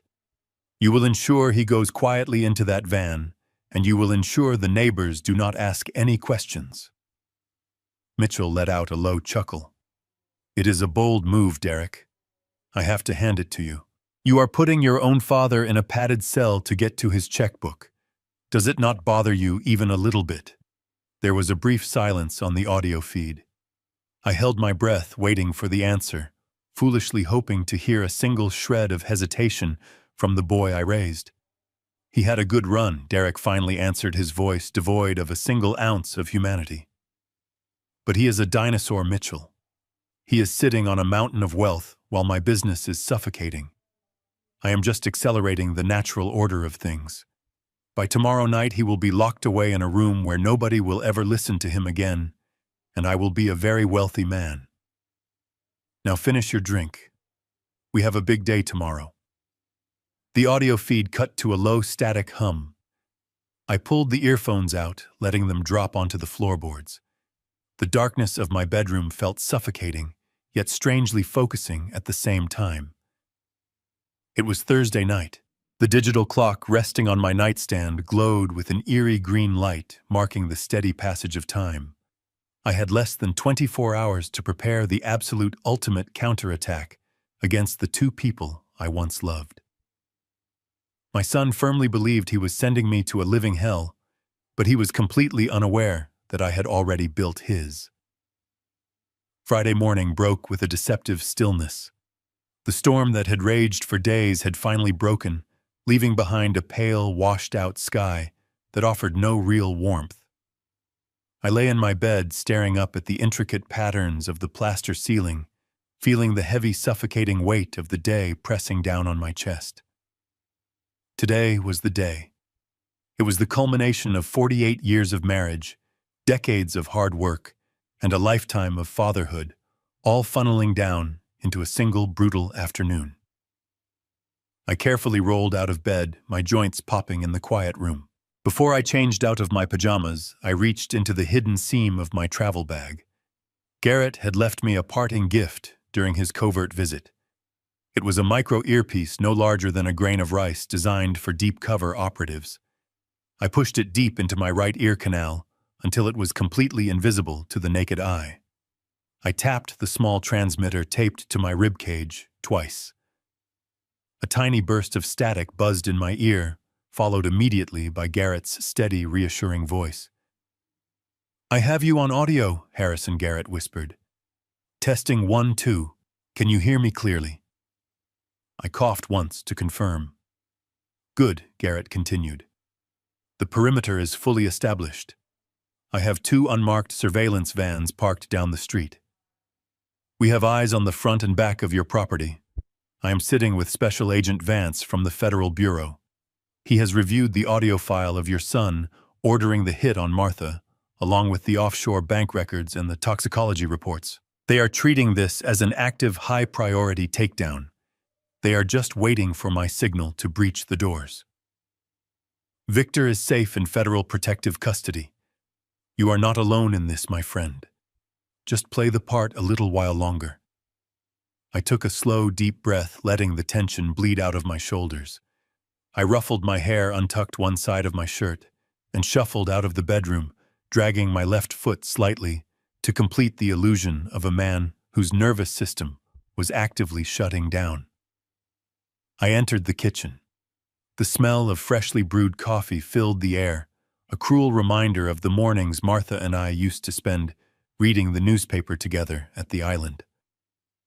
Natalie was already dressed, wearing a sharp, professional black dress. She was treating today like a formal business transaction. She did not even look up from her phone when I walked in. I slumped into my chair, letting my head hang forward. A few minutes later, she placed a piece of dry toast and a cup of water in front of me. She did not bother with the laced pills this morning. She clearly believed the accumulated dosage was already more than enough to achieve their desired result. "Eat it and keep quiet," she muttered, typing furiously on her screen. She was probably texting the transport team, finalizing the logistics of my impending kidnapping. I stared blankly at the toast, letting a small trail of saliva pool at the corner of my mouth. I had to be absolutely convincing. Around noon, Derek finally emerged from his office. He was dressed in a tailored navy blue suit, his hair perfectly combed. He looked like a man preparing to accept an award. He walked into the kitchen, poured himself a cup of coffee, and leaned against the granite counter, studying me with a look of profound, clinical detachment. He watched me for a long time, sipping his coffee, his eyes tracking my vacant, unblinking stare. I did not react. I focused all my attention on the intricate grain of the wooden table, slowing my breathing, completely ignoring his presence. Derek set his mug down and slowly walked over to my chair. He crouched down so his face was level with mine. I could smell the sharp, expensive mint on his breath. He reached out and condescendingly patted my cheek, his fingers cold against my skin. "Do not worry," old man Derek whispered, a cold, triumphant smile stretching across his face.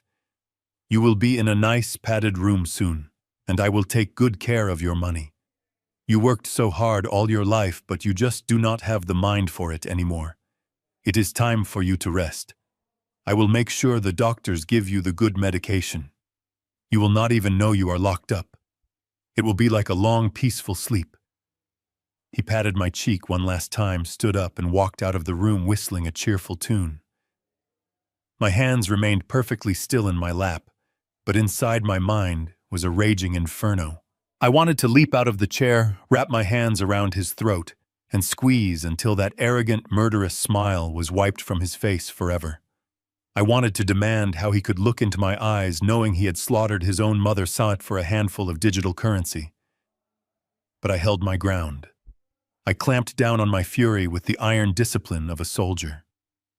Every second I maintained this charade was another nail in his coffin. Through the earpiece, I heard Garrett's voice cut through my dark thoughts. "Hold steady, Harrison," Garrett murmured, his voice tight with restrained anger. I heard what he said through the living room microphones. "The federal agents in the van are practically foaming at the mouth. We have enough to put him away for 3 lifetimes. Just let the trap snap shut completely. We need the corrupt doctor and the detective in the room. We want to catch the entire network in one clean sweep. I tapped my fingers twice against my thigh, a silent acknowledgement that I understood the plan. The afternoon stretched on with agonizing slowness. Every tick of the grandfather clock in the hallway sounded like a hammer striking an anvil. The house was completely silent, yet thick with anticipation. Natalie paced the floor, adjusting the throw pillows on the sofa, arranging a tray of water glasses for the impending guests. She was setting the stage for my legal execution. I sat in the recliner for hours, motionless, a ghost haunting my own home. I observed the dust motes dancing in the shafts of sunlight that pierced the living room windows. I thought about the sheer amount of love that had built this space. Martha had picked out these heavy velvet curtains. She had chosen the warm amber color of the hardwood floors. She had poured her soul into creating a sanctuary for our family, a place of safety and warmth. And now the very son she nurtured was using her sanctuary as the staging ground for a calculated clinical betrayal. The juxtaposition of the beautiful environment and the grotesque evil unfolding within it was almost too much to bear. It took a monumental effort of will to keep my face completely slack, to keep my eyes devoid of the sharp, burning intelligence that was currently tracking every single movement in the house. At 2 o'clock, Derek began arranging documents on the coffee table. I watched him from my peripheral vision. He laid out the thick, multi-page medical evaluation forms the corrupt psychiatrist would sign. Next to them, he placed the comprehensive financial power of attorney, the document that would legally strip me of my identity, my property, and my life savings. He smoothed the papers with a terrifying reverence, checking his gold wristwatch every few minutes. He was practically vibrating with greed. The sheer audacity of his plan was staggering. He truly believed he had thought of everything. He believed he had outsmarted the police, outmaneuvered the auditors, and successfully neutralized his own father. Garrett's voice crackled in my ear, again low and urgent. Target 1 is approaching. Detective Mitchell just turned onto your street in his marked cruiser. He is parking 2 houses down to keep a low profile. He is walking toward your front door now. I did not move a muscle. I kept my gaze fixed on a blank spot on the wall. The doorbell chimed a cheerful sound that felt entirely wrong for the moment. Derek strode confidently to the door and pulled it open. Mitchell stepped inside, his heavy-duty boots thudding against the floorboards. He was in full uniform, his brass badge catching the afternoon light. He looked around the foyer, his hand resting casually on his utility belt. Is the package ready? Mitchell asked, his voice low and gruff. Derek smiled, gesturing toward me where I sat slumped in the chair. He is completely docile, Derek assured him. The medication has him perfectly compliant. When the doctor gets here, we run through the questions quickly, sign the papers, and the transport team will load him into the van. You just stand by the door and look official. Mitchell walked over and stood directly in front of me, staring down with a look of mild disgust. He waved a hand in front of my face. I did not blink. I did not flinch. I just stared straight through his chest. He really is gone, Mitchell muttered. It is almost sad to look at. I listened to the man who covered up my wife's murder pity me, and I felt a cold, hard smile form in the deepest, darkest corner of my mind. It was 3:45 in the afternoon. The air in the room was thick, heavy with the stench of corruption and impending victory. They thought the game was already won. They thought I was a broken, mindless obstacle they had successfully removed. But they had no idea that the house was wired. They had no idea that federal agents were watching their every move from the street. The calm before the storm was finally over. The sky was turning dark outside the windows, and I was entirely ready to bring the thunder. Exactly at 4 o'clock, the heavy brass knocker on the front door echoed through the silent house. Derek swiftly crossed the foyer and opened it. A tall, impeccably dressed man stepped inside carrying a sleek leather briefcase. He had silver hair swept back perfectly, and wore a pair of expensive, wire-rimmed glasses. This was Dr. Eris Thorne, the corrupt psychiatrist Derek had purchased to deliver my final sentence. He did not look like a man who locked innocent people in padded cells for profit. He looked like a respectable pillar of the medical community. Derek shook his hand warmly, thanking him for making the trip on such short notice. Natalie hovered nearby, dabbing her dry eyes with a tissue, playing the role of the exhausted caregiver perfectly.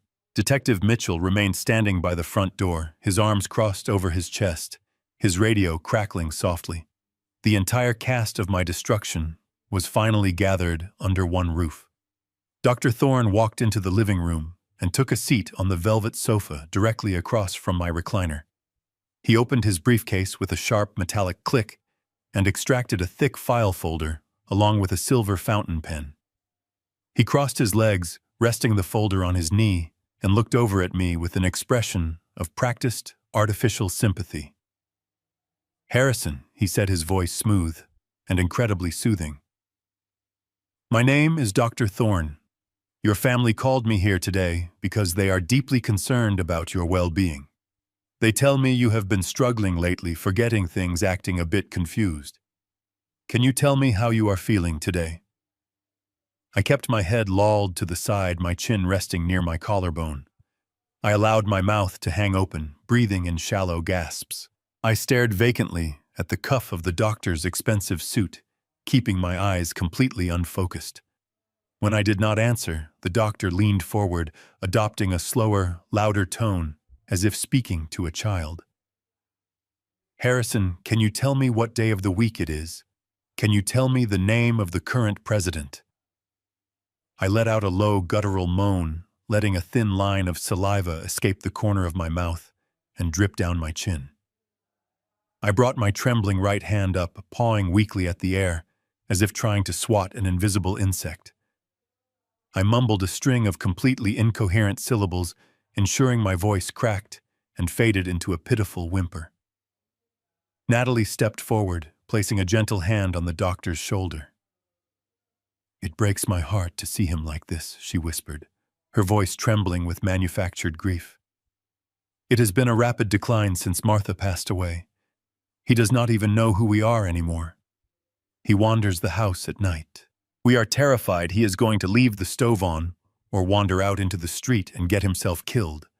We simply cannot provide the level of round-the-clock care he desperately needs." Dr. Thorne nodded gravely, making a brief dismissive note on his legal pad. "It is a tragically common presentation in severe trauma cases among the elderly," he stated, his tone clinical and devoid of any genuine emotion. "The shock of losing a spouse can often trigger a latent neurodegenerative cascade. Given the extreme lack of motor control, the aphasia, and the complete dissociation from his immediate reality, it is my professional medical opinion that he poses an immediate and severe danger to his own safety. He is profoundly incapable of making rational decisions regarding his medical care or his financial estate." Derek let out a loud sigh of relief, rubbing his face to simulate the heavy burden of a loving son making a difficult choice.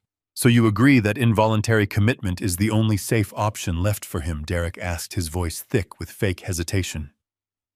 "I absolutely agree," Dr. Thorne confirmed without a single second of hesitation. "It is the most compassionate course for everyone involved. He will be safe in our lockdown ward. He will be monitored 24 hours a day, and you will have the peace of mind knowing he cannot harm himself." Derek reached onto the coffee table and picked up the thick stack of legal documents. These were the papers that would end my life as a free man. He handed them across the table to the psychiatrist. The top page was the medical evaluation mandate, and right beneath it lay the comprehensive financial power of attorney. "If you could just sign on the dotted lines," Dr. Derek said, unable to hide the trembling anticipation in his voice. "Once your signature is on these pages, the transport team is waiting in a van just around the corner. They can secure him immediately." The room fell silent. The only sound was the heavy rhythmic ticking of the grandfather clock in the hallway, and the soft crackle of Detective Mitchell's police radio near the front door. Dr. Thorne took the documents, and placed them flat against his leather briefcase. He uncapped his silver fountain pen, the nib catching the pale afternoon light streaming through the living room windows. He quickly reviewed the printed text, verifying that Derek's legal team had drafted the clauses to his exact specifications. He nodded in approval. Derek took a step closer, his eyes locked hungrily on the tip of the pen. Natalie held her breath, her hands clasped tightly in front of her chest. Mitchell shifted his weight, resting his hand on his duty belt, ready to intervene if I magically found the strength to resist the transport team. The silver pen hovered just a fraction of an inch above the crisp white paper. The trap was perfectly set. The bait had been taken. As the dark ink kissed the signature line, I sat straight up in my chair, my spine snapping rigid, and locked my eyes directly onto Derek's face with terrifying clarity. Before the ink could bleed into the fibers of the paper, I shattered the illusion. I sat straight up in my leather recliner, throwing off the heavy woven blanket that had draped over my shoulders like a funeral shroud. My spine snapped rigid, aligning with a satisfying pop. The slack, drooling expression I had meticulously worn for days vanished in a single microsecond, replaced by a cold, sharp, and commanding glare. I reached up with a perfectly steady hand and wiped the pathetic trail of saliva from my chin. I took a deep, full breath of air, filling my lungs completely, for the first time in what felt like an absolute eternity. The suffocating fog of the victim was gone. The architect had returned. I was no longer the prey. "Before you sign that, Dr. Thorne, you might want to look at the screen," I commanded. My voice did not waver. It did not crack. It was the deep, booming, authoritative baritone of a man who had commanded vast construction crews and built massive steel skyscrapers. It was a voice that demanded absolute, unquestioning obedience. The effect on the room was instantaneous and utterly catastrophic. Dr. Thorne flinched violently, his hand jerking back as if the crisp white paper itself had suddenly caught fire. The expensive silver fountain pen clattered onto the glass surface of the coffee table, leaving a dark, jagged smudge of black ink across the fraudulent legal documents. The papers were ruined. Natalie gasped a sharp, choked sound of pure terror and took a stumbling step backward. She clamped both hands over her mouth, her eyes wide and unblinking, staring at me in absolute horror, as if a buried corpse had just sat up in its coffin. Derek froze entirely. The triumphant, greedy smile that had been plastered across his face just seconds ago melted away, leaving behind a pale, bloodless mask of sheer panic. He stood rooted to the hardwood floor, his jaw working silently, completely unable to process the impossible reality unfolding in front of him. Detective Mitchell instinctively dropped his heavy hand to the leather holster of his service weapon, his police training kicking in, though he had absolutely no idea what threat he was supposed to be facing in this upscale, quiet living room. "What is happening here?" Dr. Thorne stammered, his professional composure shattering into a million jagged pieces. He looked frantically from me to Derek and back again, his silver hair suddenly looking disheveled. "I thought you explicitly said he was completely incapacitated." "He is having a lucid episode," Derek blurted out. His voice pitched an octave higher than normal, desperate to regain control of his rapidly crumbling narrative. "It happens sometimes with severe dementia patients. They get a sudden, unpredictable burst of clarity before they crash again. Just ignore his ramblings and sign the papers." "Doctor, please, we need to get this done right now. We cannot wait any longer." I slowly reached into the pocket of my trousers and pulled out the small black remote control for the massive 85-inch television mounted on the wall directly above the brick fireplace. I did not break eye contact with my trembling son. "You are right about one thing, Derek," I said, my words dripping with an absolute freezing venom. "I am experiencing a moment of profound clarity. In fact, I have never seen things more clearly in my entire long life." I pressed the red power button. The heavy black screen on the wall flickered, groaned softly with electrical current, and roared to bright life. I pressed a second button, instantly syncing the television to the secure wireless server Garrett was operating from the surveillance van parked down the street. The massive screen brightened, casting a harsh, glaring white light across the terrified faces of the people gathered in my living room. The image that suddenly appeared was crystal clear, high-definition video footage captured just 2 days prior. It was a perfect, unobstructed overhead angle of the granite kitchen island. The room fell into a dead, horrifying silence as the video began to play. There, larger than life on the screen, was Natalie. She was humming a cheerful pop tune, holding a heavy marble rolling pin in her right hand. Beside her sat a steaming ceramic bowl of my morning scrambled eggs and a small plastic cup holding 3 unmarked white capsules. The evidence was right there. The hidden microphone spliced into the ceiling smoke detector had picked up the audio flawlessly. The sound of her humming echoed loudly through the premium surround sound speakers in the living room. Everyone watched in paralyzed, sickening shock as the digital version of my daughter-in-law casually took the 3 capsules, smashed them brutally under the marble rolling pin, and ground them into a fine, powdery dust. Then her recorded voice rang out from the television, cruel and dripping with pure malice. "Oh, you are completely gone, are you not?" the voice mocked. "You are absolutely pathetic. An entire life of building buildings and making money, and now you are just a useless idiot sitting on my floor." The video showed her scraping the toxic white powder directly into my breakfast, stirring it vigorously with a silver spoon to hide the deadly evidence. Then the footage seamlessly cut to a second clip. This time it was from the micro camera hidden inside the decorative living room clock. It showed me weakly reaching for the framed photograph of Martha on the mantelpiece, and it showed Natalie storming across the room, violently slapping my hand away with brutal force and shoving me forcefully into the leather recliner. "Do not touch that, you crazy old fool," her recorded voice screamed at maximum volume. I clicked the remote, freezing the frame on Natalie's contorted, incredibly angry face. The silence that followed in the living room was thick and suffocating. I turned my attention back to the corrupt psychiatrist, who was now trembling visibly, his face completely devoid of color. He was staring at the television screen with an expression of absolute, undeniable horror.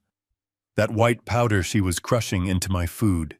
"Dr. Thorne is a drug called haloperidol," I stated clearly, my voice ringing like a bell in the quiet room.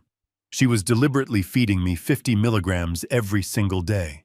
Tell me, doctor, in your expert medical opinion, what does a massive unprescribed dose of a high-potency, typical antipsychotic do to a perfectly healthy 74-year-old man?" "You were about to sign a document declaring me insane based entirely on the artificial symptoms of a lethal poison that my son paid to have administered. You are standing in the middle of a massive federal crime scene, and you are holding the murder weapon." The truth was finally out in the open, and the walls were closing in on them. There was no escape.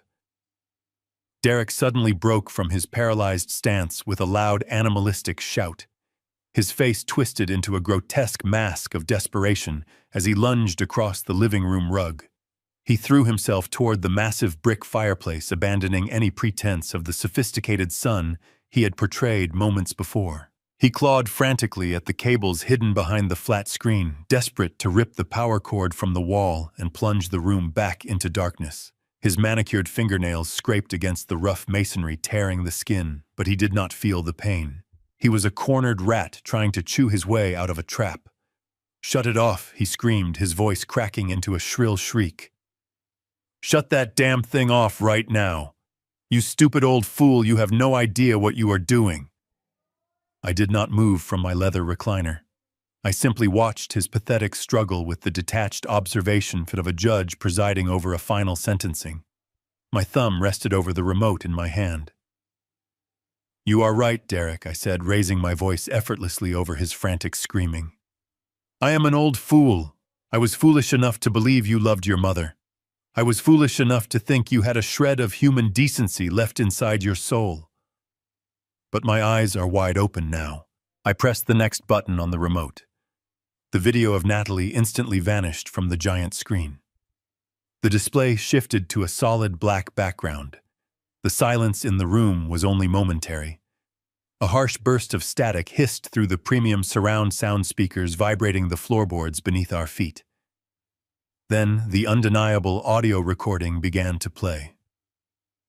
The rhythmic thrum of the auto repair shop filled my living room. I watched Derek freeze, his hands hopelessly tangled in the cables.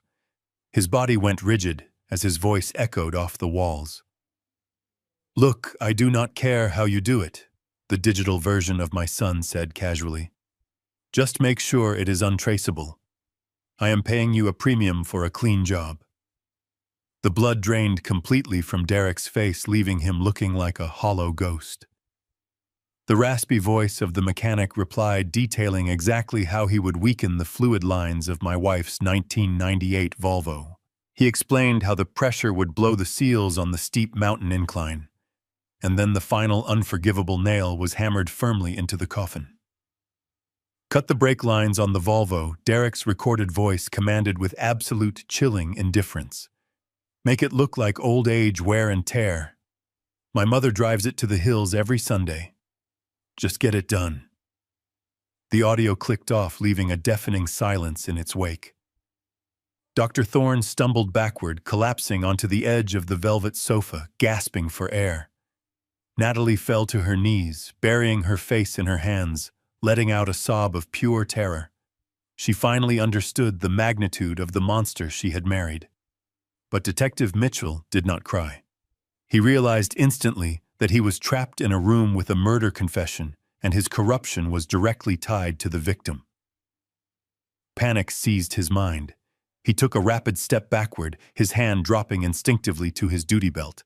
His fingers unsnapped the retention strap of his holster and wrapped tightly around the textured grip of his service weapon. "Do not even think about drawing that weapon, Mitchell," I warned, my voice cutting through the tension like a sharpened blade. But the corrupt detective was too far gone in his panic. He began to pull the heavy black pistol from its holster, preparing to shoot his way out of the mansion and escape the devastating consequences of his greed. He never got the chance to raise the barrel. A tremendous explosive crash shattered the stillness of the afternoon. The solid wood front door of my house was violently kicked off its brass hinges. It splintered inward, crashing onto the marble floor of the foyer with a deafening roar. Simultaneously, the reinforced glass of the back patio doors shattered into a million sparkling pieces as a battering ram smashed through the frame. The house was instantly flooded with heavily armed tactical personnel. They poured into the living room from both directions, a highly coordinated tide of dark body armor, ballistic helmets, and raised assault rifles. At the head of the assault team was Garrett Cole. He moved with the lethal grace of a military veteran who had spent his life mastering the ambush. He did not wear a federal windbreaker, but the FBI agents flanking him followed his lead without question.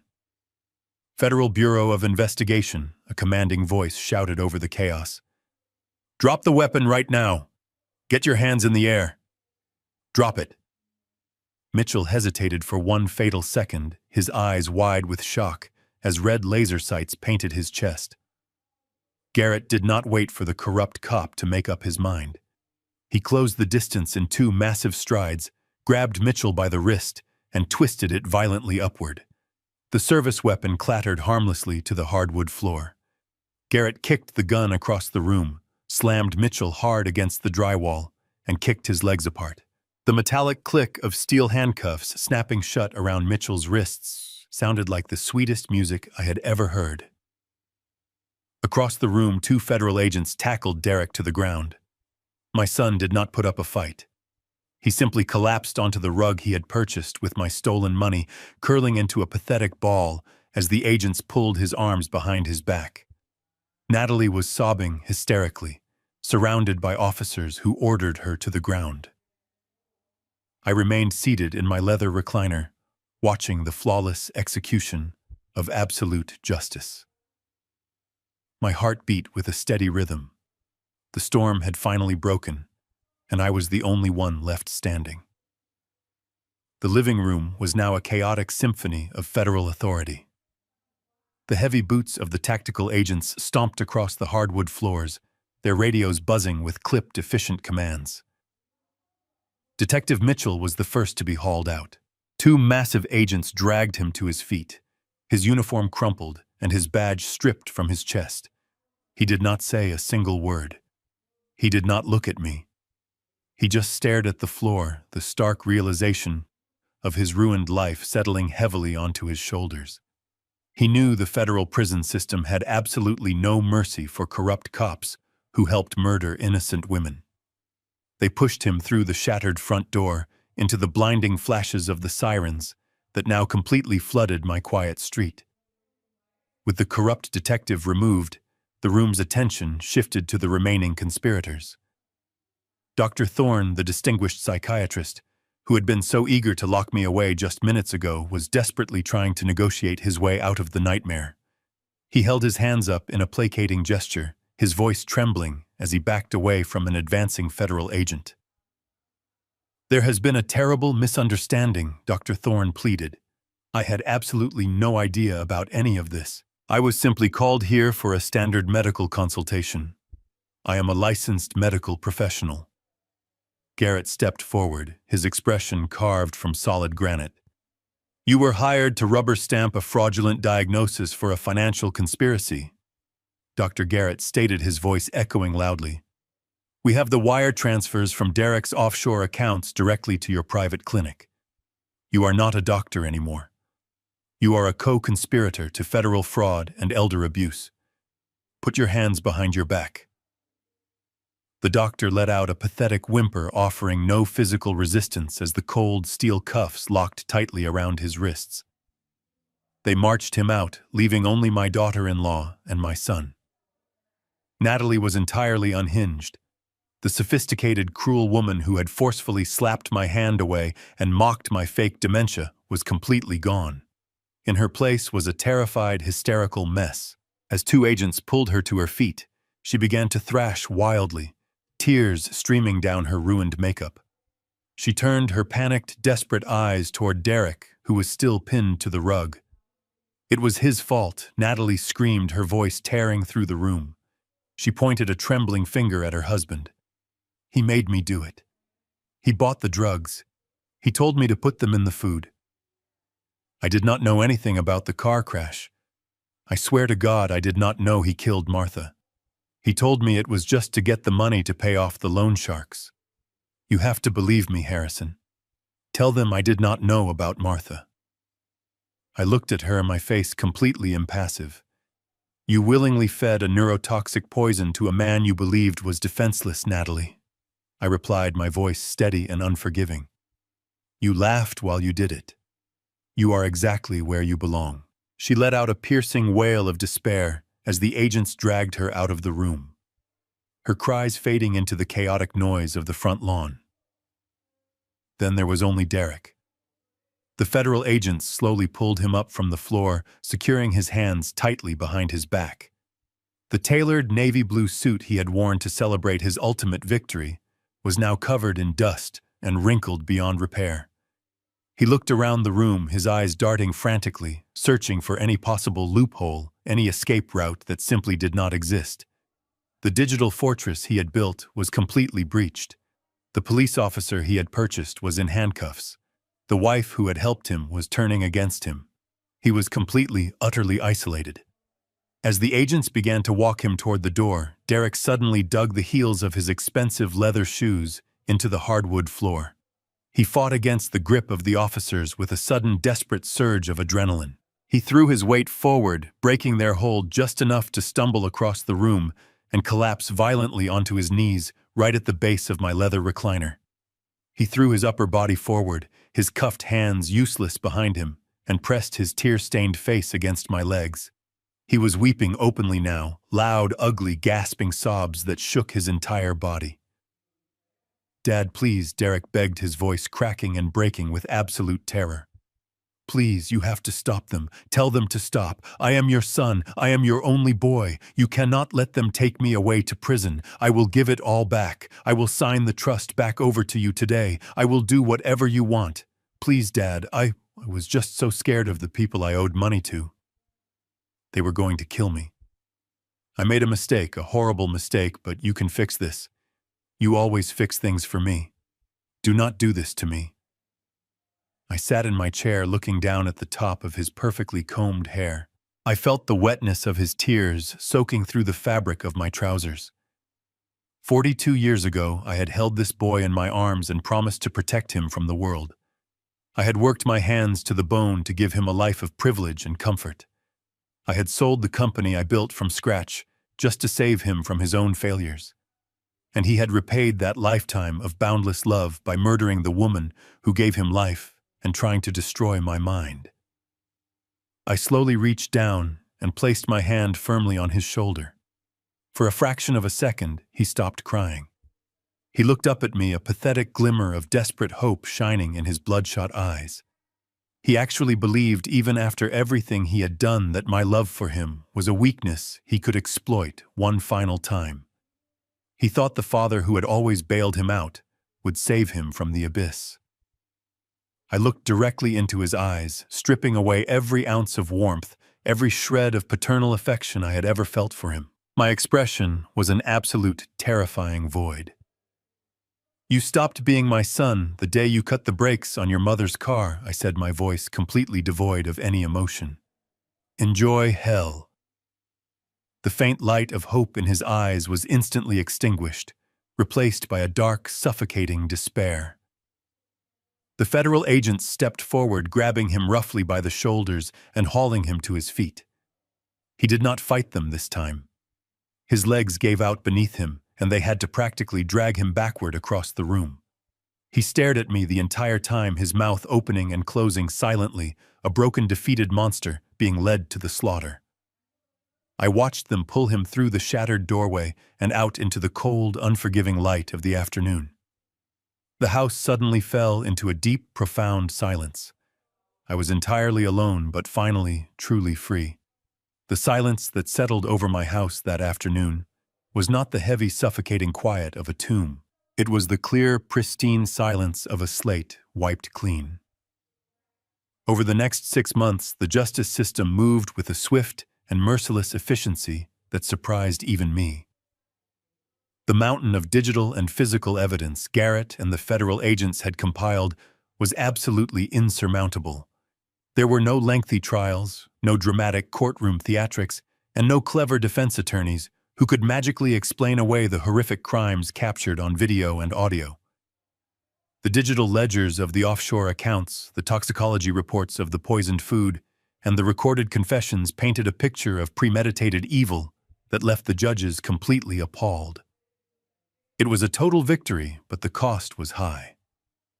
When the final sentencing day arrived, I sat in the front row of the federal courtroom, wearing the same dark suit I had worn to my wife's funeral. Derek stood before the judge clad in a bright orange jumpsuit, his hands shackled to his waist. He looked frail, his once perfect hair thinning and unkempt. The judge did not mince words. She looked down at him with profound disgust and handed down the maximum penalty the law allowed. For the orchestrated first-degree murder of his own mother and the attempted destruction of his father, Derek Ward, was sentenced to life in a maximum security federal penitentiary without the possibility of parole. He did not turn to look at me as the bailiffs led him away. He kept his eyes glued to the floor, finally understanding that his arrogance had cost him his entire existence. He would never breathe free air again, and in that quiet moment, I felt the heavy burden of the past completely lift from my weary shoulders. Natalie did not fare much better. Despite her desperate attempts to turn state's evidence and blame everything on her husband, the camera footage of her laughing while actively poisoning my food sealed her fate. The jury took less than 2 hours to find her guilty of conspiracy to commit murder, elder abuse, and severe fraud. She wept hysterically as the judge slammed the gavel, sentencing her to 20 hard years behind bars. Detective Mitchell, the man who had sold his badge and his honor for $100,000 in blood money, was stripped of his pension and sent to a federal prison where corrupt cops are treated without a single ounce of mercy. Even Dr. Thorne, the distinguished psychiatrist, who thought he was untouchable, lost his medical license and was sentenced to 10 years for his role in the criminal conspiracy. The entire rotten network was dismantled, pulled out by the roots and thrown into the fire, and reduced to nothing but bitter ashes. With the legal battles over and the perpetrators locked away, I found myself driving back down that winding road toward the cemetery. The weather was different this time. The violent freezing storm that had raged during Martha's funeral was a distant memory. The sky was a brilliant, endless blue, and the warm afternoon sun filtered through the green leaves of the ancient oak trees lining the pathways. I parked my truck and walked slowly across the manicured grass. I carried a single bouquet of yellow roses, Martha's favorite flower. I knelt beside her polished marble headstone, tracing the elegant lettering of her name with my fingertips. The crushing grief that had threatened to consume me 6 months ago had transformed into a quiet, enduring peace. I placed the yellow roses gently against the base of the stone. "It is over, Martha," I whispered, my voice steady and filled with a deep, resonating calm.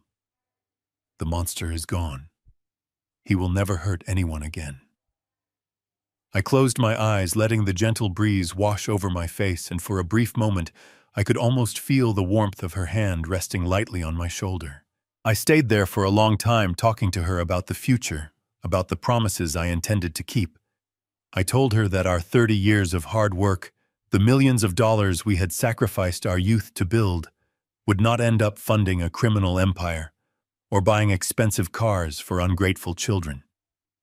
It was going to serve a higher, nobler purpose, a purpose that honors her spirit. The following week, I contacted Victor and Garrett. I gave them explicit instructions to liquidate my estate. The massive colonial house with its heated pool and manicured lawns was put on the market and sold to a lovely young family.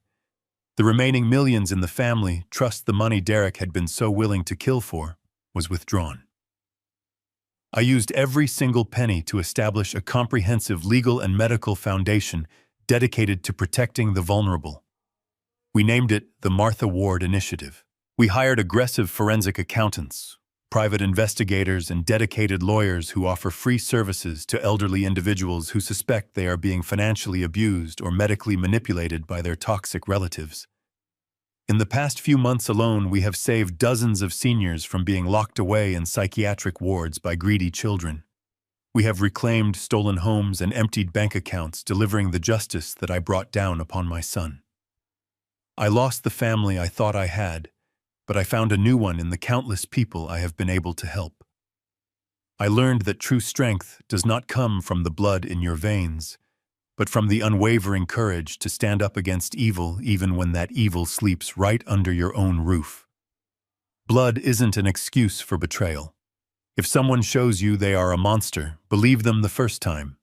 Have you ever had to cut a toxic family member out of your life? Let me know in the comments. Subscribe to the channel for more stories. Until next time, protect your peace.